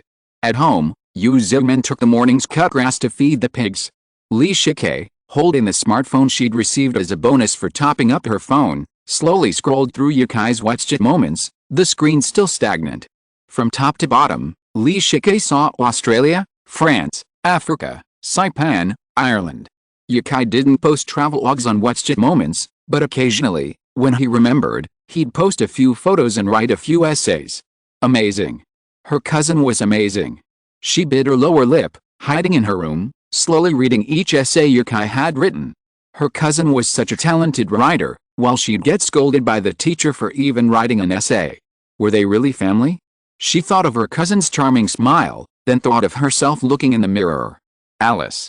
Sometimes the gap between people is truly vast. Leaving the village, she still had to take the same muddy dirt road. The trucks hauled broken rocks, their cargo boxes dripping like rain, making the road even more treacherous. The only good thing was that the muddy roadside didn't throw up a large amount of yellow dust. But the effect was better than nothing. Yukai walked across the bridge, took off his clothes, and shook them. A cloud of yellow dust instantly spread out, as if Yukai had hidden a farting weasel inside his clothes. Ahem. After coughing twice, Yukai saw a car approaching and quickly reached out to call for a stop. This was a bus from a place outside to Yuzan. At Yukai's call, it really slowed down and slowly came to a stop. Such a bus was like a long-distance bus. It was just not as comfortable to sit in. Yukai had visited sparsely populated farms and bustling cities abroad. The gap between their countryside and cities was not that big. In fact, the wealthy people abroad were not the struggling middle class in the big cities. They were farmers who owned hundreds of acres of land and vast pastures. Think of the prosperous Hong Kong island and then look at Zhonggu village. The gap between the rich and the poor in China was so great that it surprised Yukai. And this was definitely not the poorest place in China. The mountainous areas of Guizhou, the mountainous areas of Yunnan. How much do I want to do? Yukai scratched his head, took out his headphones from his pocket, put them on, and started listening to music. Going back would be faster than coming here. He found a ride to Longcheng in Yuzhan. Before 4 o'clock, Yukai arrived in Longcheng and boarded the plane back to Sichuan province. After a short flight, Yukai returned to Rongcheng before dark. The next day, Yukai slept until he woke up naturally in his newly bought house. While preparing breakfast, he called his mother to report his whereabouts for the past 2 days. What? Are you serious? Yukai frowned and put his phone on speakerphone, placing it on a clean place on the stove. He was flipping the beautiful fried eggs in the flat pan, and the aroma was already coming out. Of course it's true. I've already investigated and asked many people. Don't worry, it's true. But she doesn't seem to believe me. She's a very honest woman. Yuzuman is about the same age as her mother, but she looks at least a dozen years younger than Lee Mei. Where are you going now? Yukai said. Let's talk to my uncle first and find a suitable time. I'm out of the country lately. How about next month? He still had a date. Saoirse was at university, and unless Yukai settled down in Ireland permanently, they would be apart more often than not. While distance makes beauty, Yukai missed them terribly after not seeing them for so long. Travel? Son, what's more important than finding your family? Lee Mei scolded Yukai, hoping to change his mind, but, Mom, I'm going to see my family too. Alice, two things had collided. Mom wasn't working right now. My uncle could manage his work remotely, so he could have fun for 10 days or half a month without any problems. But Yukai felt uncomfortable. If they really had to go together, it would be difficult to leave halfway. He wanted to go to Ireland sooner, even though Saoirse didn't have any vacation time to accompany Yukai around. But staying home at night was still convenient. They could go shopping, watch movies, and enjoy some time together. Thinking about it, I suddenly wanted to go even more. No, maybe next time. I really have something to do. Not long after I hung up, Yuzuki called. Yes. Okay, I got it. I'll take you there right away. Yukai had underestimated their enthusiasm for this matter. He should have waited until he had time to tell them. And so, Yukai boarded his flight to Ireland nearly a week later than planned. During this time, Yukai's greatest pride was dressing his two sisters up to look less tacky. Lee Shike was in the prime of her life. At 28, how could she be wearing black framed glasses? So Yukai took his two sisters to Longcheng to buy some clothes and visit a beauty salon. After her makeup, Lee Shike looked completely different. Despite Lee Shike's vehement objections, her hair wasn't dyed, but it was pulled straight and trimmed 2 centimeters above her shoulders. The makeup artist's meticulous treatment transformed her face into something as different as Aishi from her original beauty. Let's get rid of Tony, the village teacher. Chapter 142. Long time no see, Ireland. The sky over Ireland remains unchanged. The clear blue sky, as if meticulously cleansed, is remarkably clean. Looking up from above the clouds, the expanse is deep blue.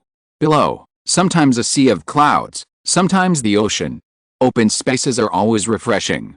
Many people enjoy visiting snowy areas and the prairies precisely because of the feeling of open space. As we approached Ireland, the plane descended, piercing the clouds and separating the previously clumped masses. A thread of deep blue sky emerged from the white clouds. It had been a long time since I'd been to Ireland, but when I saw it from the plane, it was still a sea of green. No wonder it's called the Emerald Land or the Emerald Isle. We've arrived safely. Yukai thought to himself, long time no see, Ireland. After entering with his newly obtained visa, Yukai spotted Saoirse, bouncing and dancing, among the crowd of people waiting to greet him.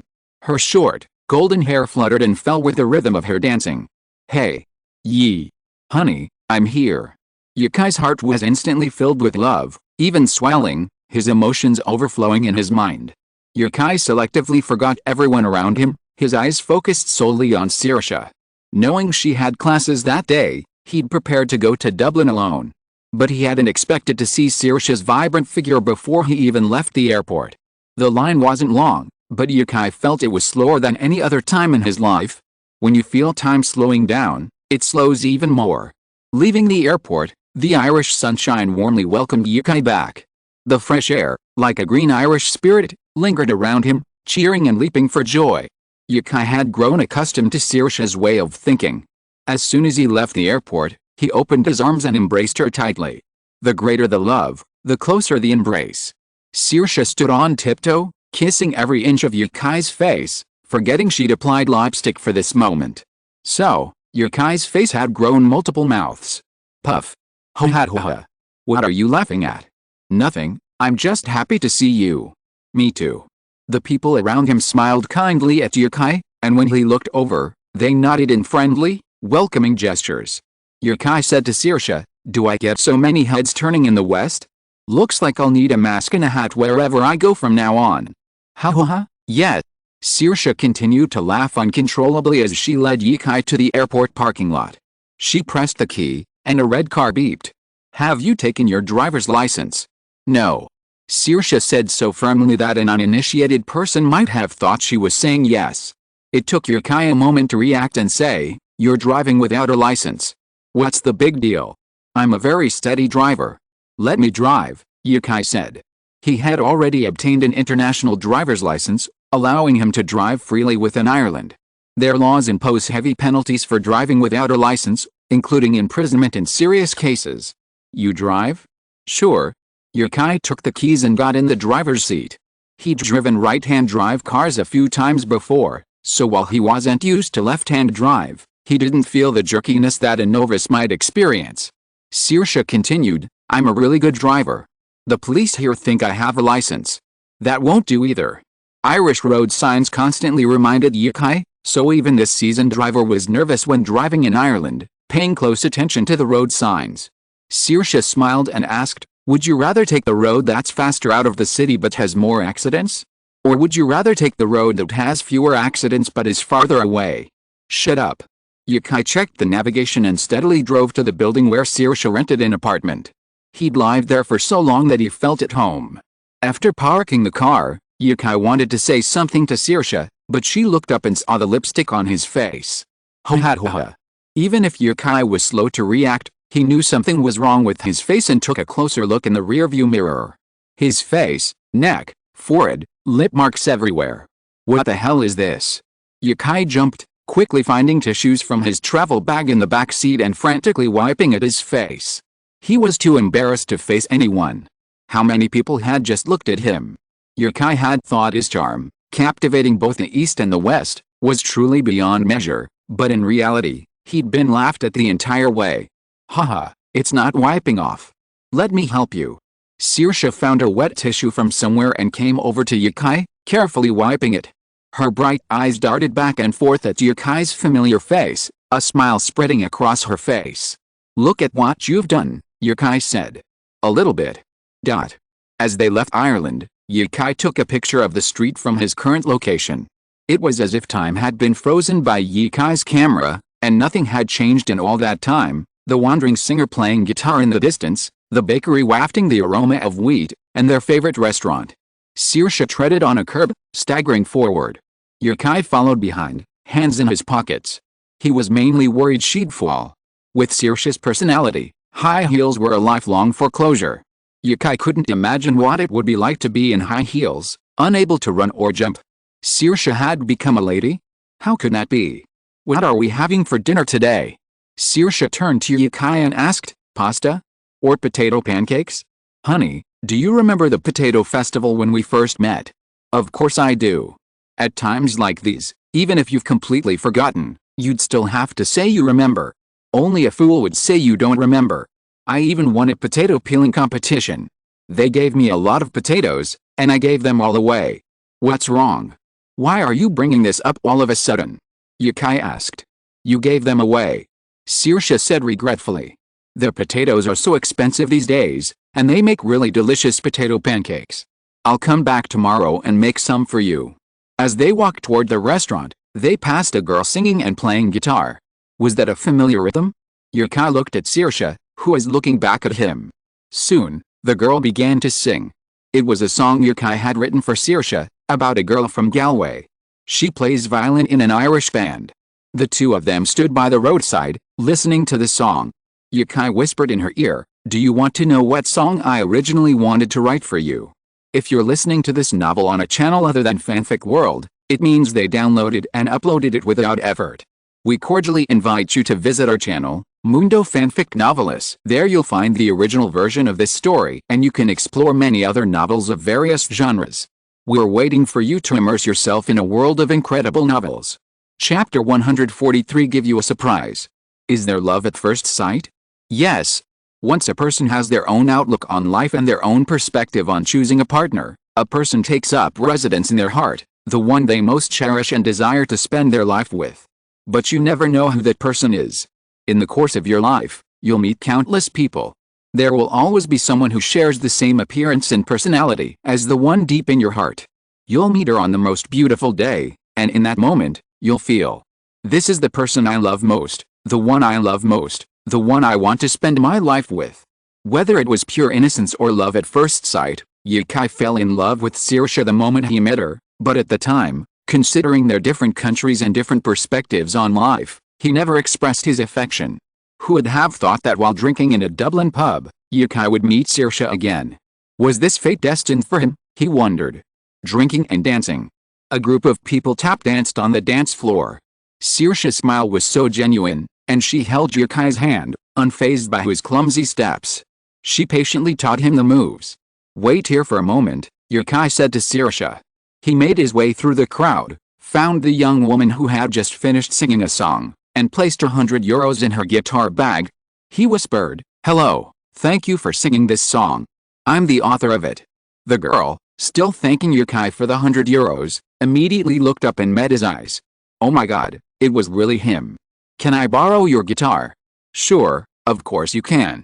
The girl took the guitar and handed it to Yukai, then stepped back and quickly took out her phone to record the scene. Although the onlookers didn't know who Yukai was, they cheered and applauded at the sight of a handsome young man picking up a guitar. Some even took out their phones to film. Beauty is justice. This saying applies everywhere. If a chubby, acne-stricken man with greasy hair had picked up a guitar, most of the onlookers would have left. Forget about the applause. Saoirse pointed her phone at Yukai, her eyes filled with anticipation. Yukai plucked a few notes to familiarize himself with the guitar, then raised the microphone and said, "This is my second time in Ireland. A few months ago, I traveled here and met the person I love most." He pointed at Saoirse, letting her enjoy the audience's cheers. Then, in his warm voice, Yukai said, "I've never forgotten every moment we spent together, just because you are my love. The song I'm about to sing is for us, called All About Us. The Chinese translation should be about us. Take my hand, I'll teach you to dance." It was a simple chant, completely devoid of any vocal technique. Yukai used this song to express the scene and his feelings at the time. Yukai is a very emotional person, or perhaps this is a common problem among all artists. Once they are moved, they see nothing else. There were so many people dancing that day, and the bright lights illuminated every corner of the bar. But Yukai treated the lights as a spotlight. The spotlight shone only on himself and Saoirse. Perhaps he was just thinking about other things at the time, and perhaps he got drunk. Yukai thought of the past, his handsome eyes narrowing again, and sang, "Do you hear the sound of love? Because I'm singing a song of love for you. This is our story." This style of music was the one Yukai was most familiar with at the time, so he subconsciously came up with this song while dancing. But later, when he got drunk, he rewrote Galway Girl, a song that can only exist in his mind and cannot be realized. The effect of Galway Girl was quite good, a one-step solution. Today, Yukai changed the name of the song he wrote. After all, it no longer needs to be a confession of love, but to commemorate the day Yukai and Saoirse fell in love. Others celebrate their anniversary with a candlelight dinner at a restaurant, but Yukai wrote a song for his own anniversary. What's more, the song is actually a duet. When he has time one of these days, he can call Saoirse to the studio to record it. The guitarist had unknowingly tilted her phone, but she didn't notice. She looked at Saoirse with envy, then at Yukai, who was meeting her gaze. She wanted to immediately catch Yukai and the woman's eye. Handsome, gentle, a songwriter, and a singer. He was simply the perfect man. She envied that woman. No matter what life she led, she could proudly say, "Someone once wrote a beautiful song for me. Jealousy makes me split, jealousy makes me undergo meiosis, jealousy makes me factorize." After the song was over, Yukai smiled, returned the guitar to its owner, and said, "Keep going." "Thank you, I will." Watching Yukai walk away, showered with the blessings, she looked up at the sky and sighed deeply. "Keep working hard." Under Saoirse's admiring gaze, Yukai walked into the restaurant with a haughty air. He loved it when Saoirse looked at him that way. It made him feel like he was conquering her. Saoirse rarely showed him expressions of admiration or envy. For her, everything was something she could strive for. So when she wanted to go to university, she studied intensively for a month straight and was accepted directly into Trinity College. One of the teachers at the school was a brilliant violinist. Saoirse patiently blocked the teacher in the music room countless times, and the violinist, who had never accepted an apprentice, finally broke down and accepted his first apprentice. Yukai was incredibly proud to see the admiration in Saoirse's eyes. After sitting down at the restaurant, the waiter handed Saoirse the menu. Saoirse looked at the dishes and asked, "What would you like?" "Ham and potatoes," Yukai replied. Saoirse rolled her eyes and said, "A coddle, oatmeal, bacon, and eggs, and 2 glasses of hot milk." As soon as she handed the menu to the waiter, she placed her hands on the table and stared into Yukai's eyes. He looked at her a bit strange and asked, amused, "What's up? Am I a TV? I have a surprise for you." "What surprise?" Yukai asked instinctively, but immediately noticed something was wrong. Saoirse seemed to be speaking Chinese, wasn't she? Did she surprise me with her Chinese? After mastering a language, sometimes you can't really tell what language someone is speaking, you can always understand it. "Have you learned Chinese?" Yukai asked in Chinese. "Yes, how is it going?" Her voice was halting, but he could understand her. This indeed surprised Yukai. He asked, "Very good. Can you now have a daily conversation? Can you write? Or can you only speak?" Saoirse said to Yukai with a silly smile, "Chinese characters are too difficult. I can have a conversation, but I can't write." In China, people had to learn English since childhood. By the time Yukai quit his job and traveled, he had already studied for 10 years, but even speaking to foreigners was still a bit blurry. His fluency was entirely due to the help of a system. "My girlfriend is a genius." Saoirse laughed and said, "A hard-working genius? Then I admit I am." Their orders were quickly served. Yukai's coddle was a large bowl of potato soup with ham, carrots, potatoes, and onions. It looked calorie-packed, enough to meet an adult's daily calorie needs. With Ireland's National Day approaching, some shops have begun decorating. This restaurant has already hung small green flags high around the perimeter, and the walls are covered with green paper, depicting Ireland's national flower, the shamrock. This grass is called a 3-leaf clover in China, also known as the lucky clover. The idea of the lucky clover originated in Ireland and spread worldwide. Finding a 4-leaf clover amidst a blanket of 3-leaf clover signifies good fortune, and good luck will be with you for a long time. Drinking a glass of fresh milk and savoring Irish potatoes he hadn't had in a while, Yukai closed his mouth and let out a satisfied sound. He loved potatoes. When he was poorer, or even when he was studying, Yukai's favorite food was squid and potatoes. This delicacy holds a crucial place in the Chinese snack world. If you visit a city and find its food court, you're sure to find squid and potatoes. Order 2 skewers of the cheapest squid tentacles and 3 servings of potatoes. That way, you don't need to eat a meal, you can just eat the potatoes and be full. Irish potatoes undergo a year-round competition, undergoing a process of survival of the fittest. Today, all varieties on the market maintain exceptionally high genetics and a delicious taste. If someone were to set up a small shop in Ireland selling squid potatoes, it would be a great way to make a fortune. Yukai paid, and the cashier also gave him a small gift. Perhaps because Yukai didn't look Western, he often received small gifts from people when he shopped at many stores abroad. They often received a blessing, something like, "Have a pleasant trip to XX." However, the cashier knew Yukai, he had dined there more than once. "National Day is coming soon. I'll give this to you." "I refuse." Yukai didn't reach for it. He gave Yukai a green hair accessory, like the bunny ears a bunny girl wears, but instead of ears, they were 2 clover leaves. The entire accessory was a monochromatic green. Yukai could wear a green tie or a green shirt during the holidays, all to enjoy the festive atmosphere of St. Patrick's Day in Ireland, but he refused to wear such a thing on his head. He was going to live broadcast at that time, and he was afraid that wearing such a thing would make people laugh to death. Chapter 144 Classical and Modern. Leaving the restaurant, seeing it was almost 7 o'clock, Saoirse suddenly asked Yukai, "Do you want to go to a bar? We have green wine now, would you like to try it?" "Green wine?" Yukai rubbed his chin thoughtfully. "Rather than going to a bar, I'd rather go home. We haven't seen each other in such a long time, why don't we go back and watch a movie?" "Haha," Saoirse sneered. Ignoring Yukai, she headed towards Grafton Street, presumably to the Love Bar. This was the bar where they had met, and where Yukai performed Galway Girl. She was good friends with the members of Love, so this bar was a frequent haunt of Saoirse's. Grafton Street wasn't too far from here, but it was at least moderately far. Instead of taking a car, they strolled side by side, watching the warm lights gradually light up around them and the shops preparing to close. This feeling of strolling along life's path was quite unique.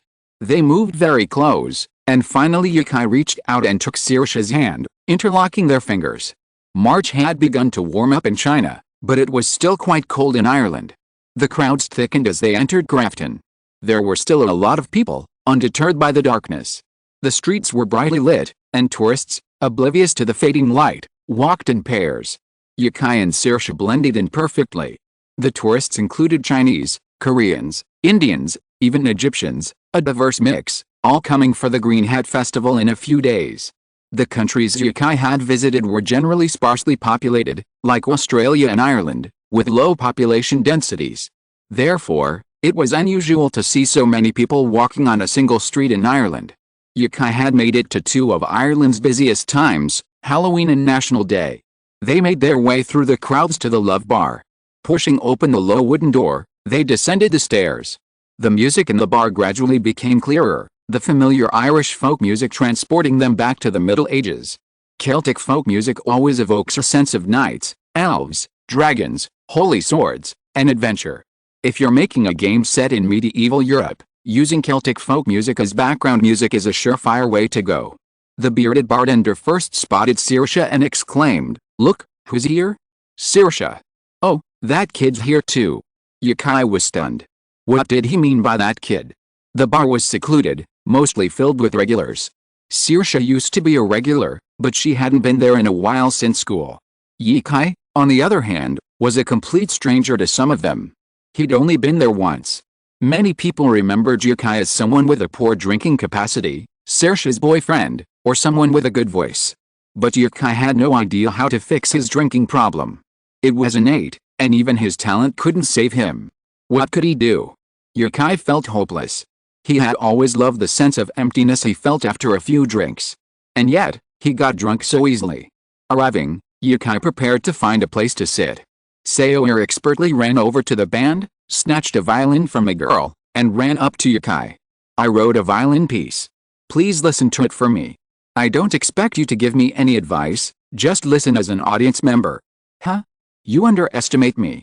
After all, my musical skills are quite good, okay?" Yukai has a deep understanding of Irish music, especially. "So, shouldn't I be able to offer some advice?" Yukai stepped back and said, "Then begin your performance." Saoirse gave Yukai a defiant look and called out into the distance, "Uriah, it's begun." Who is Uriah? Yukai was still wondering if he recognized this person. But then the lights dimmed. In the darkness, someone flipped the switch on the mixing console. A muffled sound emanated from the speakers, and the entire bar could hear the persistent bass of a powered-up speaker. So there was a mixing console here too. Yukai had thought there was only one band here. It seemed like everywhere knew how to keep up with the times. Saoirse slowly strummed the violin, producing a long note, rising from the bass to the middle, a sound similar to an air raid siren, followed by a rapid change of pace. Simultaneously, electronic music joined in. The thumping sound complemented the violin perfectly. The tempo was fast, yet the shadow of classical violin could still be heard. Violin plus electronic music? Yukai listened intently for only a few seconds. The prelude alone gave Yukai goosebumps. It completely overturned his perception of the violin.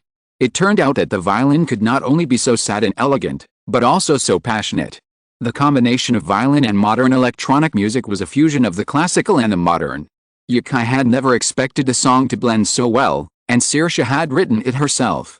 The song, set against a thick electronic atmosphere, was remarkably majestic, like a heroic tale, alternately delicate and rough, its ups and downs resonating deeply. What made Saoirse different from other instrumentalists Yukai had met was, she rarely sat quietly in one place to play, and it was no different now, just like when Yukai first met her in town. Saoirse approached Yukai with her violin, offering to teach him how to dance. She was also dancing, her steps moving to the beat as she played the music. Her seemingly chaotic steps were each time perfectly timed to the beat. Yukai had originally stood with his arms crossed, hoping to listen to the music. But to his surprise, the song had completely electrified him. Looking behind him, he saw many people already dancing. Yukai also began to dance the tap dance he had learned here. He now knew both jazz and tap, both of which were perfect for the atmosphere. There was no need to be embarrassed. On the contrary, Yukai felt proud. Look, this song was played by Saoirse. She's my girlfriend. Yukai didn't know what Saoirse was thinking when she heard him sing, but he was undoubtedly proud. This feeling was more fulfilling than writing a good song himself. At the end of the song, Saoirse raised her hands and gasped for breath.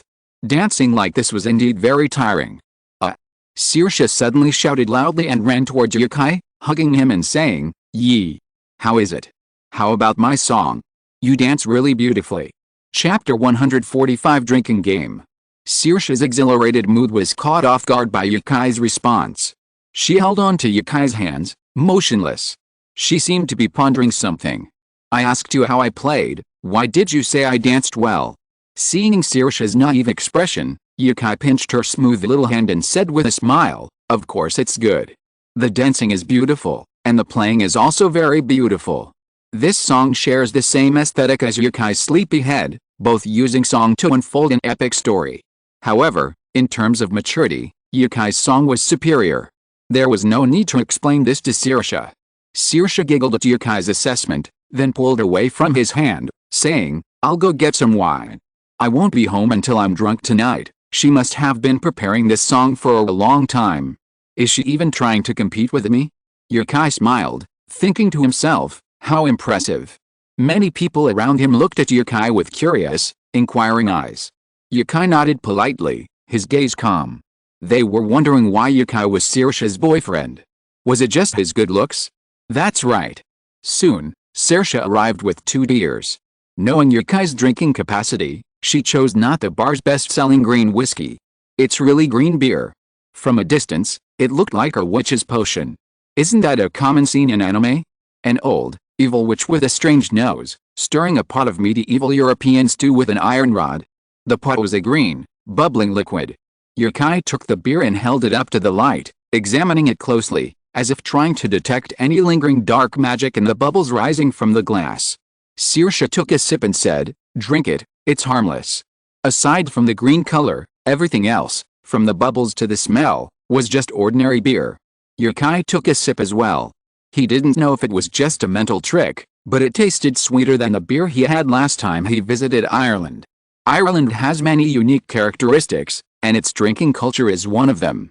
Such a small place actually had a separate section dedicated to alcohol. This demonstrated just how much the Irish loved alcohol. He had experienced this passion more than once. Not to mention Saoirse, even a short, adorable Lolita could drink more than Yukai. However, Irish bars don't allow children after 8 p.m., let alone alcohol. So this was a legal Lolita. The Lolita was called Kenina, and she owned a nearby supermarket. Most shops in Ireland close after 7 p.m., and she was a regular at this bar. It was already late. Most of the customers had gone home, leaving only a handful of people in the bar. The band members who hosted the bar, the Lolita, were there, and of course Saoirse and Yukai hadn't left either. So many people were staying here. Were they just drinking and chatting in a quiet bar? How could that be? Back home, there were drinking games like roulette and truth or dare, so how could a country as alcohol-loving as Ireland not have them? 8 people were gathered around a table, with some lingering guests watching from a distance. They were playing a game called King's Cup. Brand new playing cards, minus the queens, were arranged in a circle around a large tankard. This tankard, called the King's Cup, was the core of the game. No, the core of the game was the box of beer and liquor under the table, enough for a whole group. Upon hearing about this game, Yukai panicked and tried to escape, but they all restrained him. As the most important guest of the day, of course, Yukai couldn't leave without him. Saoirse laughed heartily. She could drink enough to outlive 100 Yukais, which was the most amazing thing Yukai found. Saoirse never drank until she was full, never drunk. The world is full of wonders. Then let's begin, said the violinist in the band. Like Saoirse, she had blonde hair and looked about 17 or 18, but she was definitely older. Okay. Let's begin. Who starts? Sean, you go first, the bagpiper said, rubbing his hands in anticipation. Okay, I'll go first, Yukai said. Everyone's glass was filled with various green liquors. Yukai felt like he should just go back to sleep after drinking today.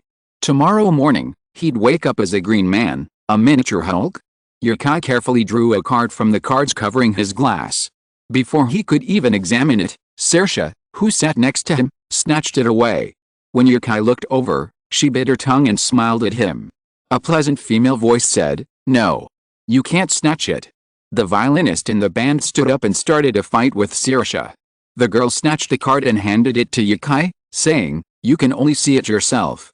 You can't show it to others until you know what it is." The rules of this game were that whoever drew the card got to see it. Some cards required everyone to do something together, and the last person to do it got to drink. The card was 7, which represented heaven in this game. After Yukai looked at it, he had to show his card. Then everyone pointed their fingers to the sky, and the last person to do the action got to drink. Saoirse looked at Yukai with a burning gaze, waiting for him to show his cards.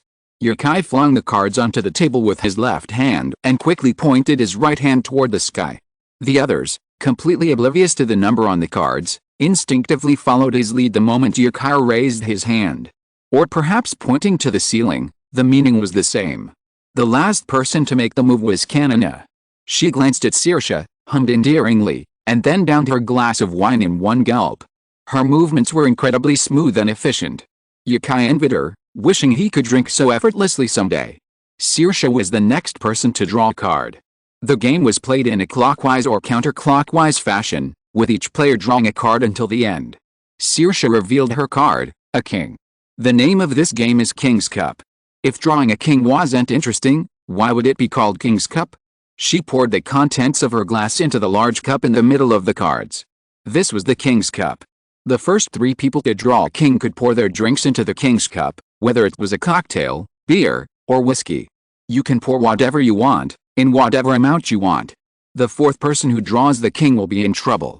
He must drink all the wine in the King's Cup. Who will be the lucky one tonight? Chapter 146 King's Cup. As time passed, the cards surrounding the tankard dwindled, transforming into beer that flowed into the stomachs of all players. There were 52 cards in total, and drawing the 4th king marked the end of the round. Someone would inevitably draw the 4th king, and Yukai could only pray it wouldn't be him. There were now 2 types of alcohol in the tankard, whiskey and beer. Both were green, but with varying degrees of intensity. Now, blended together, they formed an indescribable, mystical hue. But it was still green, a green so unsettling it was unsettling. Kanina drew the 3rd king and poured the sweet wine from her cup into the King's Cup. Now, the King's Cup looked more like a witch's delicacy. Yukai could even hear a faint gurgling from the cup. Beer, whiskey, sweet wine. Yukai slowly reached out his hand. Yes, it was Yukai's turn to draw again. For a moment, Yukai thought this game was essentially Russian roulette. He had already drunk a lot today. However, in such a lively atmosphere, many people wouldn't get drunk right away, instead collapsing on the street the moment they left the bar. That's why Yukai could continue to sit there. He flipped over the cards, an ace. Yukai sighed. This card was also the one he disliked the most. He picked up his glass and emptied it. The person sitting to his right also began drinking. The game was called Waterfall. Starting with the person who drew the card, each player followed the instructions and began drinking. You couldn't stop until the previous player stopped. From Yukai on, to Saoirse on, Saoirse always gave up drinking during this part to keep Yukai from drinking too much. If Saoirse drank the drink, Yukai had to drink it too. Yukai felt particularly embarrassed to be so protected. At the table, it was always the man who protected the woman, but in his case, the situation was reversed. After some cheering, Saoirse drew a card. 4 floor. Everyone quickly pressed their hands to the floor. Yukai felt a little dizzy, but his strong will to survive made him move with incredible speed. Whether pointing to the sky, touching the floor, or even just putting his thumb on the table, he's always the fastest. There are 13 different card combinations, starting with King, AK, and so are the different games. Ace represents Waterfall, and everyone takes turns drinking until one person passes to you. The player who draws this card can designate someone to drink 3. Me, the player who draws this card gets to drink 4. Floor. Once the card is revealed, everyone must touch the floor. The last person to do so gets to drink 5. Guys, all men in attendance get to drink 6. Chicks, same as above, all women who draw this card get to drink 7. Heaven, everyone points to the sky, and the last person to do so gets to drink 8. Thumbs. The player who draws this card can place their thumb on the table at any time, until someone draws a king, and the others follow suit. The last person to do so gets to drink 9. Rhyme. The player who draws the 9 says a short phrase, and the rest of the circle continues in the same rhythm. Once said, it can't be repeated. The first person who can't say it, or whose answer doesn't rhyme, must drink. Suggested change to idiom chain. 10 categories. The player who draws this card chooses a category, such as sports team or 90s band. The first person who can't say it, or the first person who repeats it, drinks. J. Make a rule. The player who draws this card can create a rule that lasts until the end of the game. For example, one of the rules in this round is every time you drink, you must hold your right hand over your left ear. Q. Question Master. The player who draws this card can't answer any questions during this round. They can speak, but they must drink if they answer a question. The king. Needless to say, the entire game revolves around the king, and now there are 3 kings. The large wine glass placed in the middle of the cards is already filled with wine. The game lasted for over an hour, filled with laughter and conversation. The group was very friendly, or perhaps it could be said that yokai easily integrated into the group. Unless anyone had any ill will towards yokai, they would quickly become friends. Yokai suspected this had something to do with the system, otherwise, why hadn't he noticed how easy it was to interact with people before? The bar couldn't see the sky outside except through the vents. But everyone knew it must be late. There were still over 10 cards on the table, and the final outcome would most likely be decided in the next 10 minutes. Even the Irish, who love drinking, felt a chill at the sight of the mixed liquor in the glass. Kamina touched her cross necklace, praying she wouldn't draw the last king.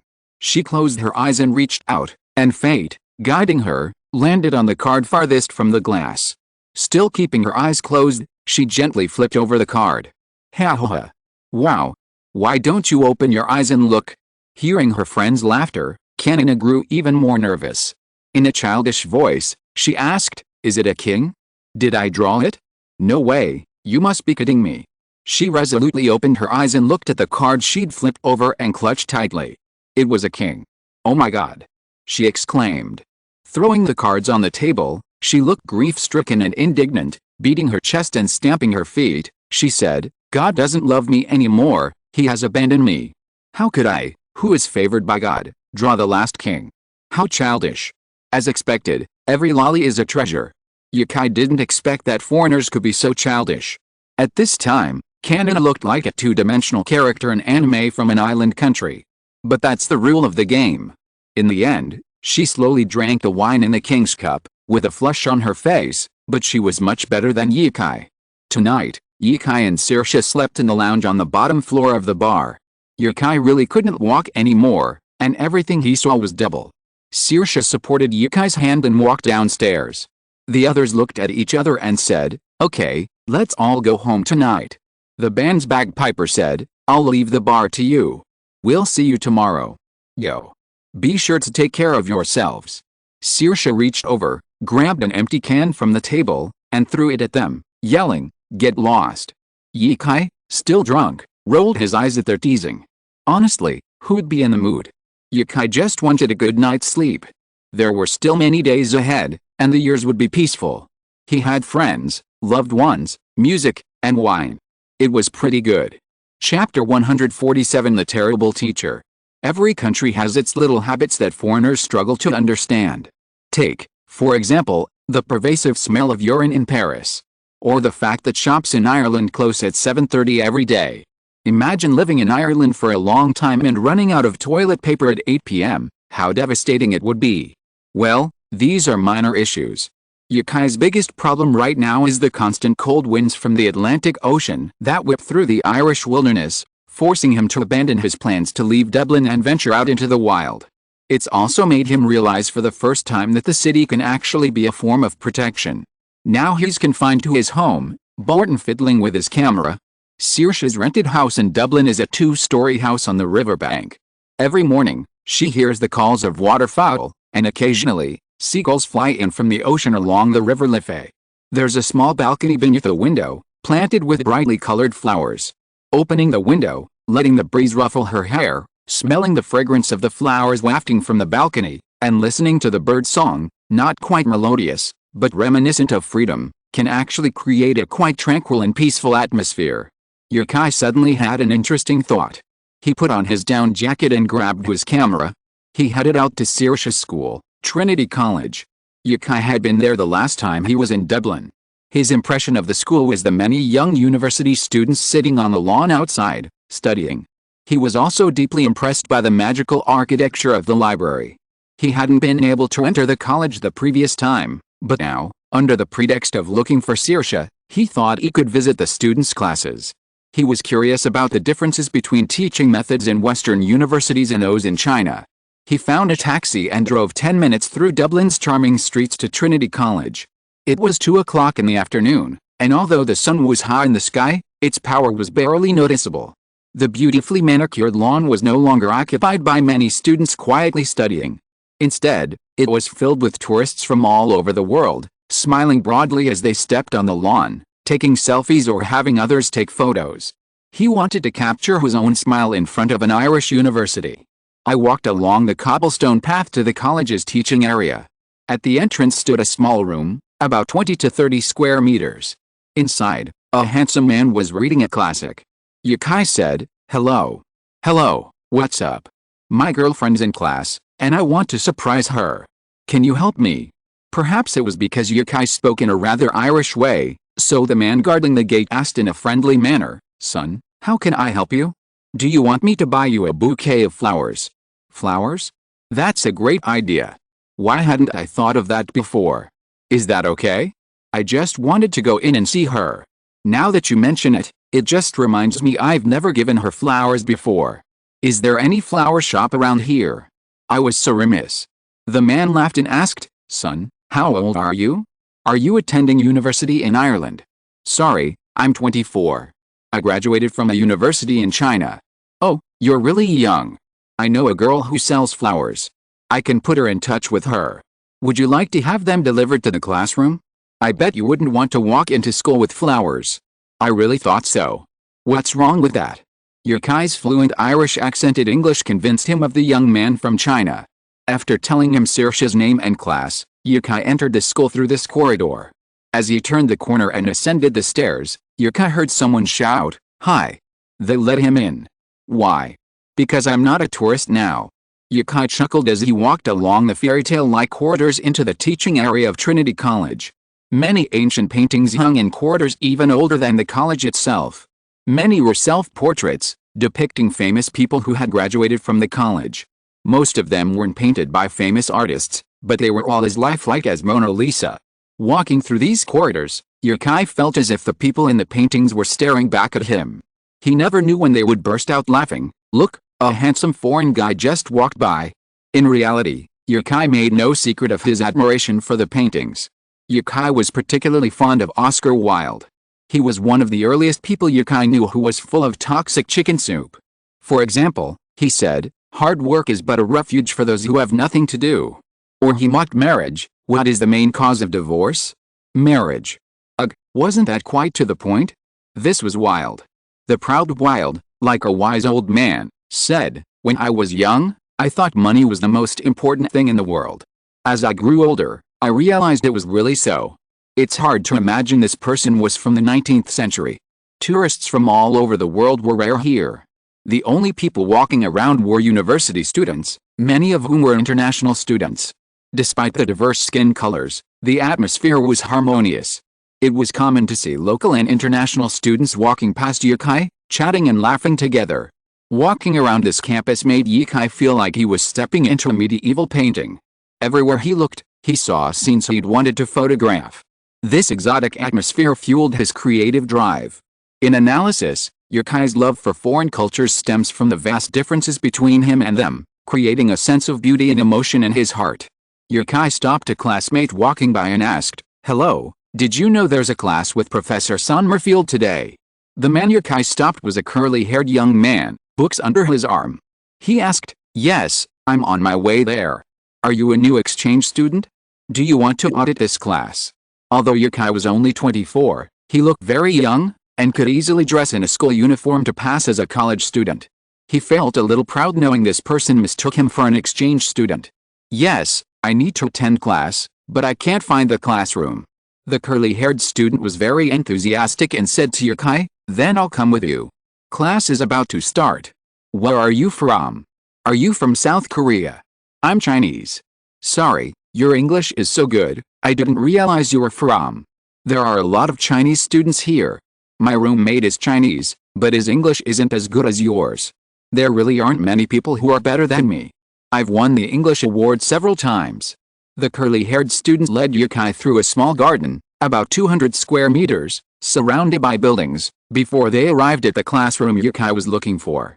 Yukai had seen Saoirse's class schedule before. He took a long time to forget things he glanced at, but he could still remember a teacher's name, which still amazed him. "If I had a few more million followers on Weibo and more talent, how much smarter could I become? Oscar Wilde? Confucius and Mencius? Or Leonardo da Vinci? Life is essentially a waste of time, leaving nothing behind. And a posthumous reputation is particularly important." Many people in ancient China understood this. While studying history, Yukai discovered a period when people often committed suicide by banging their heads against the wall in the imperial palace. But was this truly their ideal? Yukai felt it was more likely a desire to leave a lasting impression in the history books. Yukai didn't want such fame. The classrooms at Trinity College weren't as bright as the modern buildings. They were solemn and old, so old that even the traces of water seepage could be seen on the walls. With more than 10 minutes left before class, the classroom was sparsely populated. Yukai followed a curly-haired classmate inside and sat in the last row. The classroom was small. Desks were shared by 2 people, with 3 desks in a row, for a total of about 15 rows. There were 10 people in the room right now, but as class approached, more and more students were entering.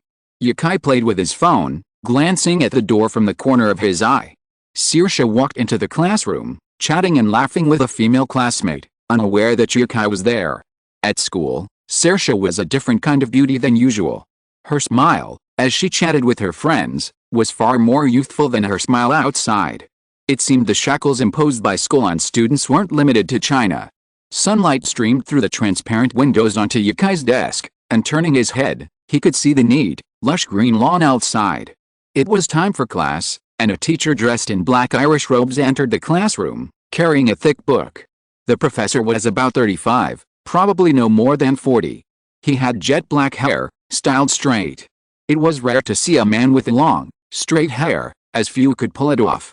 Such unusual hair required a certain aura to complement it.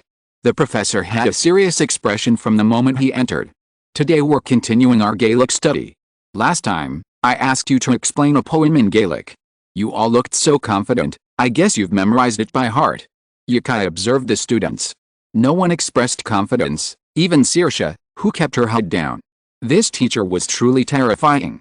Yukai's elementary school homeroom teacher was similarly awful, a middle-aged woman weighing 200 or 300 pounds, her face as dark as the professor on the stage.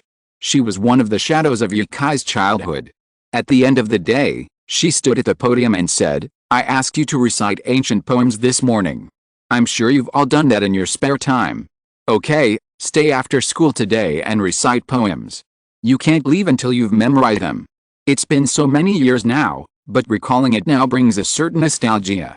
Just as everyone was hushed, heads bowed in silent prayer, a beautiful little girl, holding a bouquet of flowers, gently knocked on the ancient, heavy wooden door and said, "Excuse me, is Miss Saoirse teaching here?" Hearing this, Yukai felt like he was plummeting from the sky. Chills shuddered, his hair stood on end. It was over. Had I gotten into trouble? Something's going on, and this might be the last chapter. I'll make up for it tomorrow. I'll leave it as is. Sorry for the delay.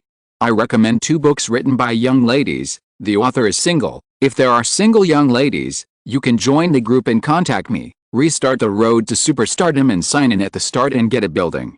I wish everyone can find a boyfriend, men too. Chapter 148. Who is Saoirse? The professor clearly hadn't anticipated such a scene, and his already sullen expression darkened even further. Not only the students, but even the girl standing at the doorway shrank back. Saoirse herself was even more surprised. She had no idea what was happening. The teaching environment in Ireland is actually quite good, free, relaxed, and humorous, but as the saying goes, there are many different kinds of people, and serious teachers can be found everywhere. Ireland is certainly no exception. This Professor Sommerfeld. Many Trinity students consider him the most formidable teacher in Ireland, stern and old-fashioned, with no trace of modern humor. Who's Saoirse? Someone sent you flowers? The professor asked. His expression, surprisingly pleasant. Saoirse blinked, turned her head, and glanced around the classroom, as if she had guessed something. Yukai cleared his throat and stood up. Teacher, the flowers are mine. You're Saoirse. Yes, that's me. The professor flipped through a few pages of his lesson plan and found the student list for this class. Saoirse, female, 21 years old. The professor closed the book and said, then please explain in Gaelic the poem When You Are Old by Yeats. If you answer correctly, I will allow you to accept this bouquet of flowers. What if he couldn't answer? The professor didn't say. Saoirse gritted her teeth and gave Yukai a long, intense gaze. Her intense gaze made Yukai feel like she was a magnifying glass placed under the sun, focusing on him. When You Are Old, translated into Chinese, means when you are old. It's a famous work by Yeats. Knowing what the work is about made the next steps much easier. Why? Because Yukai could speak Gaelic. Gaelic is the Irish language. Ever since Yukai set foot in Ireland, he had learned how to speak and write Gaelic. He even wrote a Celtic ballad, Minute 5, in Gaelic. This class was about ancient Irish sociology. If Yukai had been asked about anything else, he would have been completely lost. But if he had only asked about Gaelic and some literature, he would have been able to answer it perfectly. Yukai spoke confidently in Gaelic. When the poet wrote this poem, the woman he loved was still young, beautiful and charming. Normally, love is associated with youth and beauty. When people are bathed in the glow of love, their minds are preoccupied with the present moment, always harboring a desire to defy time, resist change, and transform the moment into eternity. But the poet chose to journey through the vast tunnel of time, contemplating the young woman's twilight years, imagining her gray hair and stooped figure. Professor Sommerfeld lowered his head and listened attentively, nodding with satisfaction. This student spoke with a complete lack of the awkwardness of the others, using Gaelic so fluently that it was as if he were speaking his own subject, clearly a tremendous amount of effort. Yukai opened up, unleashing his own interpretation of When You Are Old in Gaelic. This poem has spread throughout the world. Countless people regard it as a model of love poetry, but few know that the poet never achieved his goal of pursuing the woman he describes until his final moments. Decades of accumulated emotions inspired Yeats to write numerous poems about his beloved. Sometimes they were filled with passionate love, sometimes with despairing resentment. Look, even great poets and writers couldn't woo their beloved. What does this say? It proves that those who lick his boots don't have a good ending. First stanza, second stanza, the tension of this poem. Let's assume this is the poem, and then we add some imagination, contrast, and symbolism. More than 10 minutes passed. The students felt like they were listening to a foreign language. Yukai spoke so quickly that they could hear the syllables of many words, but before they could understand them, they encountered another difficult word. Was he a literature student? I'd never seen him before. I'm done, Professor. Very good, please sit down. By the way, the flowers. Sommerfeld looked towards the door. The little girl who had brought the flowers was gone, having placed them inside the classroom, against the wall to the left of the door. The bright red color brought a touch of life to the solemn classroom. The professor stared at the flowers on the ground for a moment before turning and saying, Who's Saoirse? Go out with this student. I'll grant you leave. Your Gaelic is truly excellent. Yukai smiled and said, Professor, you're so kind. He stood up, went to the classroom door, and picked up the roses. Then he turned back to Saoirse, extending his hand in an invitation. Wow. So exciting? Confessing in Professor Sommerfeld's class? Countless onlookers were gossiping. Saoirse sighed, exchanged a few words of advice with the girl next to her, and then stood up and walked towards Yukai. If this class hadn't been Professor Sommerfeld's, the students would have cheered. As she walked, Saoirse continued to glare at Yukai. Her beautiful, large eyes, adorably fierce, expressed the following, You're dead. Walking down the corridor, the two of them arrived at a small garden they had passed earlier. There were 4 benches, but since it was class time, there were few people there. Looking up, she could see a square of sky, surrounded by walls, appearing small and delicate. Why do you always have that expression? Yukai said, handing her the flowers. Saoirse took the flowers and sat on the bench, sighing, You really picked the right time to bother me during the most important class. How can I even bother you? This is pure love. Because of you. Saoirse said to Yukai, I'm on the professor's radar now. He's definitely going to remember my name. He'll definitely be asking me to answer questions more often. Besides, she raised her voice, you've suddenly been so good, he'll probably remember me even more. Isn't that good? The teacher is taking good care of you, you need to study hard. Yukai only repeated these words in his mind, because they were what his mother used to say to him. Whenever such a situation occurred, it was a conditioned reflex. You could imagine how many times his mother had said it before. After venting her anger, Saoirse felt much better. She was also quite surprised why Yukai showed up at school and asked, why did you come to school? To see you, to see how you can excel in your studies. How can I be so good at it? Saoirse checked the time and said, I'll just walk around the school with you. I have to go to the music classroom for class later. Our teacher is a great lady. If you're interested, you can come with me to learn violin. I'm more interested in your library. Chapter 149 Desire for Creation. Saoirse took Yukai on a tour of the school. This school felt like a real castle, perhaps even more charming than those tourist castles. The most pristine European architecture was vividly displayed here. Architecture itself embodies strong national characteristics and is one of the most important expressions of national culture. From the Forbidden City, the Temple of Heaven, to the Summer Palace, Chinese tourists, upon arriving and seeing the majestic Chinese architecture, felt an instant sense of national pride. Look! This is our country's architecture. Authentic Chinese-style buildings are becoming increasingly rare, and many attractions today are modern reconstructions. If our country hadn't been weak for so long, perhaps more architecture would have been preserved. At the time, the entire country was focused on building small Western-style buildings, and urban construction workers abandoned our own traditions and art in favor of Western-style architecture. They despised their own architecture, even destroying it wholesale. Fact proves that even the most valued of excellence can be devalued, to the point where even their own family members would trample on it.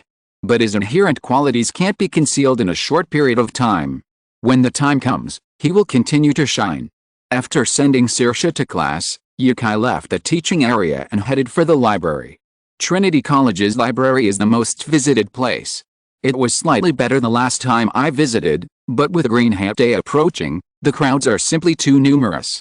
Among Dublin's famous attractions, this library is undoubtedly one of the top. It's the world's largest single-room library, housing over 200,000 books. The main reason for the huge crowds is the Book of Kells, a biblical manuscript with ornately illuminated text, considered a national treasure of Ireland. Each day, staff randomly open a page of this national treasure for display, so you might see a different page each time you visit. If there were no tourists, the library would be quiet upon entering. The oak dome, with its bookshelves and small ladders on either side, exudes a mysterious aura. A few students are selecting books from the shelves, while many more sit at long tables, quietly contemplating the instructions left by their predecessors. The scene is captivating. But the reality was, handsome, can we take a picture? Just one, please. Sorry, I don't like taking pictures. Entering the library, Yukai felt like he was being squeezed in. Many tourists, cell phones and cameras in hand, swarmed the shelves like ants, seemingly trying to capture the historical charm of the ancient bookshelves. Those taking pictures were almost entirely crammed into a small area designated specifically for tourists to take photos. Yukai, holding a book he wanted to read, walked around for several minutes without finding a suitable seat. It felt a bit like being at the Paris Opera. When Yukai was in the foyer of the Paris Opera, he was herded into the lobby, like being driven into it. After a brief tour, he was then driven out of the opera again.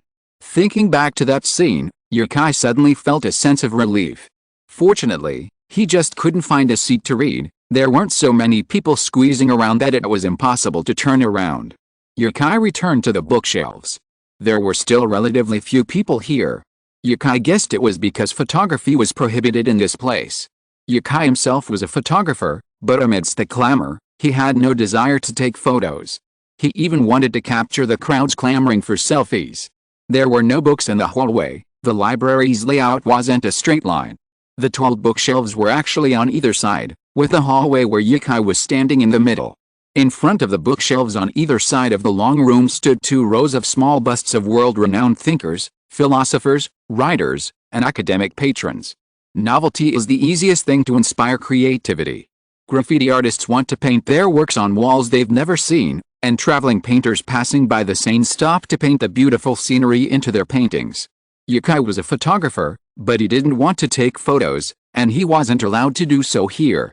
Besides being a photographer, Yukai was also a best-selling author, though he hadn't written a book in 6 months. Looking at these unique buildings, Yukai longed to do something, to capture the scene in his own work, whether it was photography or fiction. He wanted to create a place that wasn't part of the modern world, not for tourists. Various thoughts raced through his mind, and he had forgotten how he walked out of the library. Outside the library stood a statue of Oliver Goldsmith, a writer who had written The Good Man and The Courtship of Love. Yukai sat on the bench in front of him, half closed his eyes, and seemed about to fall asleep. A long time later, Saoirse finished her course and came to the library to look for Yukai. But outside the library, he saw Yukai lying on the bench like a homeless person. She smiled and walked over to pinch Yukai's nose, but Yukai immediately grabbed Saoirse's hand. "Haha, you didn't expect that," Yukai said with a smile. He hadn't slept at all. He had been thinking about the plot for his new novel for the past few hours. He couldn't wait to write it. This one was different from Chinese Paladin and Nirvana in Fire. Yukai wrote the previous 2 books to make money, but for this book, he just wanted to write about the buildings he saw in Ireland. He wanted to write about the stories that happened in these buildings. Writing this book was even more challenging than the previous 2. While the Xianxia world already existed, and fictional history could easily be inserted into any dynasty, this one was different. Yukai needed to find the right world for the book. While it was certainly challenging, this difficulty only excites him even more. He wasn't planning on outlining the book. He'd just write about the characters and backgrounds, wanting to see what kind of protagonist he'd create. Maybe good, maybe bad. Who cares? He wasn't planning on making money from writing books. "Why are you sleeping here?" Saoirse asked, clutching the book. "Nothing, let's go home." Saoirse didn't understand, but she understood Yukai's good mood, and her own mood brightened. She shook Yukai's hand and said, "That violin lesson just now was so interesting. One of my classmates was so nervous that they couldn't play well." She chatted on and on. They chatted about the little things in life as they took the bus back to their apartment. Of course, our almighty Saoirse would be making dinner, and it was expected to include bacon and a vegetable salad, but Yukai's mind wasn't on the food right now. He pulled his notebook from his bag, placed it on the table by the window, and opened the nearly forgotten typing app. Chapter 150 New Work. Writing about European architecture inevitably gravitates towards Western fantasy. Or perhaps medieval warfare.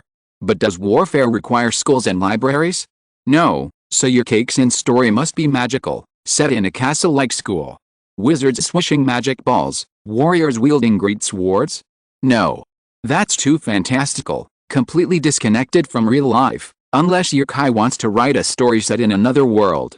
But that would become online fantasy, a style popular 10 years ago. He wanted to innovate. This was a story set in modern or recent times. Amidst the busy and fulfilling lives of modern people, there lies a magical world hidden beneath technology, unknown to most people. How powerful can literature be? A new generation of martial arts novelists, led by Jin Gillian, use stories that are both true and false, making countless people believe that ancient Chinese knights could fly over rooftops and walls, and overturn rivers and seas with a touch of internal energy. Could he create a story that would confuse truth and fiction? Harry Potter. Yukai typed these words on his computer. Harry is a very common name in Europe, and Potter refers to the biblical Potter's Field, where strangers are buried. Yukai's favorite part of writing a novel is the beginning. His natural talent gradually compensates for his lack of inspiration, allowing him to maintain a vibrant flow even in cities he's already visited. However, creative passion can fade over time. So, once Yukai decides to start a book, he'll finish it completely before the passion fades. This is the most joyful way to write. His fingers clattered across the keyboard, producing a series of crisp, rhythmic melodies. To outsiders, it might sound noisy, but it's the sound countless writers dream of. There are so many writers in the world, and 60% of them can't even write 200 words a day sitting at their computers. For Yukai, 200 words is the time it takes to light a cigarette. Saoirse placed dinner on the table, heard Yukai's keyboard tapping, and gently opened the door to see him intently typing. Saoirse hadn't known Yukai was a writer before. Before they parted, Yukai gave her a book. Only after learning Chinese did Saoirse discover that the book was actually written by Yukai, and the beautiful photographs were also his. It was then that Saoirse realized that the man she loved was not only a composer, but also a writer. As the sun set, the red glow cast a shadow on Yukai, his busy figure a black silhouette. Saoirse felt her heart touched again. A serious man is truly the most handsome. She took out her phone and took a picture of Yukai at work. Yukai was truly an amazing person. Saoirse had considered ending the relationship before, always more rational than emotional. After the passion faded, she seriously considered the chances of them being together. It was truly low. But as time passed, she discovered more and more about Yukai's allure. Now, she seemed to be unable to leave this man. She returned to the dining table, picked up Yukai's portion of dinner, and placed it next to him, so that he would see the food first thing after a busy day. From the bedroom, the sound of Yukai's keyboard keys continued to echo. Darkness gradually fell. The birds on the river Liffey had ceased their chirping at some point. As the last rays of sunset faded before Yukai's eyes, he lifted his eyes from his computer and gazed out the window. On the table lay cold sausages, mashed potatoes, and fried eggs. After a few bites, Yukai stood and opened the window. The wind spirits seemed to have found an outlet, pouring into the room and making the curtains flutter. The fresh air, scented with flowers, lifted Yukai's spirits. On the screen was a new work, already heavily written. He stepped forward, closed the lid of his notebook, and left the bedroom. If Yukai were alone, he might have capitalized on today's excitement and written 200,000 words in one go. But he had someone to keep him company. After this brief vacation, they would have to wait a while before they could see each other again. In the living room, Saoirse was comfortably sprawled on the sofa, watching TV, her arms wrapped around her curled legs, her black pants clinging perfectly to her thighs. The volume was turned down low. Even with the door open, the dialogue was inaudible from even a little distance. The screen showed CCTV's international channel. Did Saoirse learn Chinese by watching this? She had never watched this TV station before, and it seemed that the audience abroad was a little larger than that in China. The first time she heard of this TV station was from Zhou Wei. Zhou Wei was an external relations officer working in Africa, and he often chatted with Yukai on WeChat. "Have you finished writing?" Saoirse asked. "It's still early." Yukai walked over and kissed Saoirse, then sat on the sofa. This book did not have an estimated word count, but the worldview that Yukai wanted to express could not be clearly expressed without millions of words. So he planned to publish it in chapters. Now he was only writing the chapter about the protagonist entering the magic school, and he would slowly write the rest when he had time in the future. What does it feel like to write a book? Tisk, I don't know the answer to this question. I just want to write something to express my ideas, so I just write it. When I was learning to write songs, I didn't know anything, so I went online to ask. Do you know what the online answers were? Saoirse blinked and asked curiously, what did they say? The internet says that when you want to write a song, don't worry about how to write the melody, and don't worry about whether the lyrics are nice. Just write one and then improve it after you're done. But songwriting is not that simple. You don't know how to write it at all. If a person has an idea for creation, he should do it immediately. If you wait until you understand the difficulty of it, or if you spend a long time studying it, you will find it boring, and maybe you won't want to write songs anymore. It's the same as writing a book. Saoirse understood and nodded and said, I still think it's too difficult.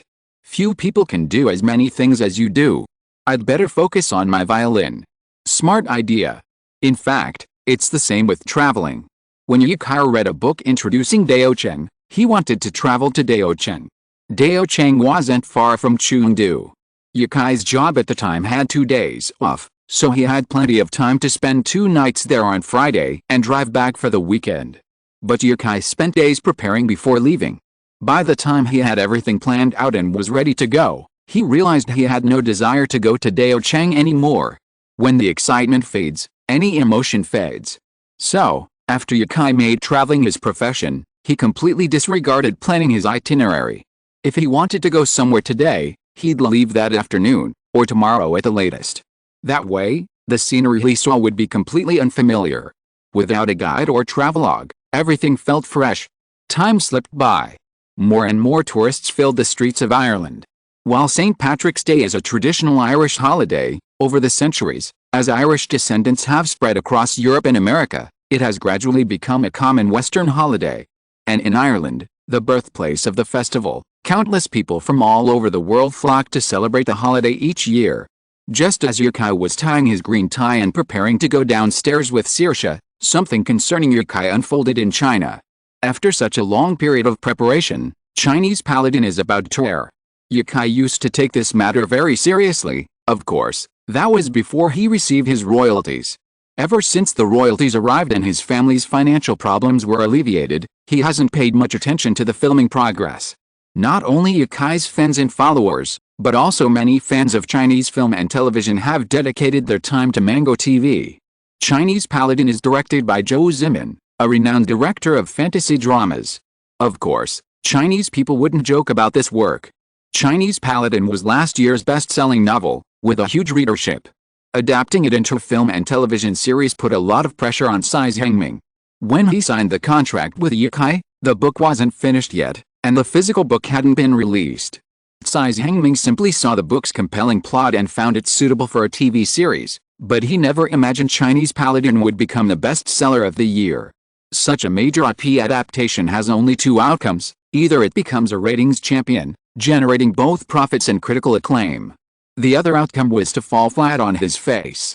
Getting scolded was a minor issue. Tsai Zhengming's biggest fear was not making any money.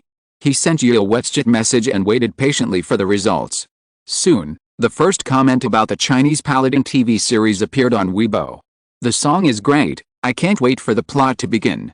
The male lead is my favorite star, and I've never heard of the female lead, but she's absolutely stunning. A 10-year Yukai fan stopped by, hoping this classic won't be ruined, also looking forward to the plot. Seriously, the person above. Yukai only published his first book last year. He's just a young man in his 20s. How did you get to be a 10-year fan? Yukai went downstairs and pulled out his phone, only to see the WeChat message from Tsai Zhengming.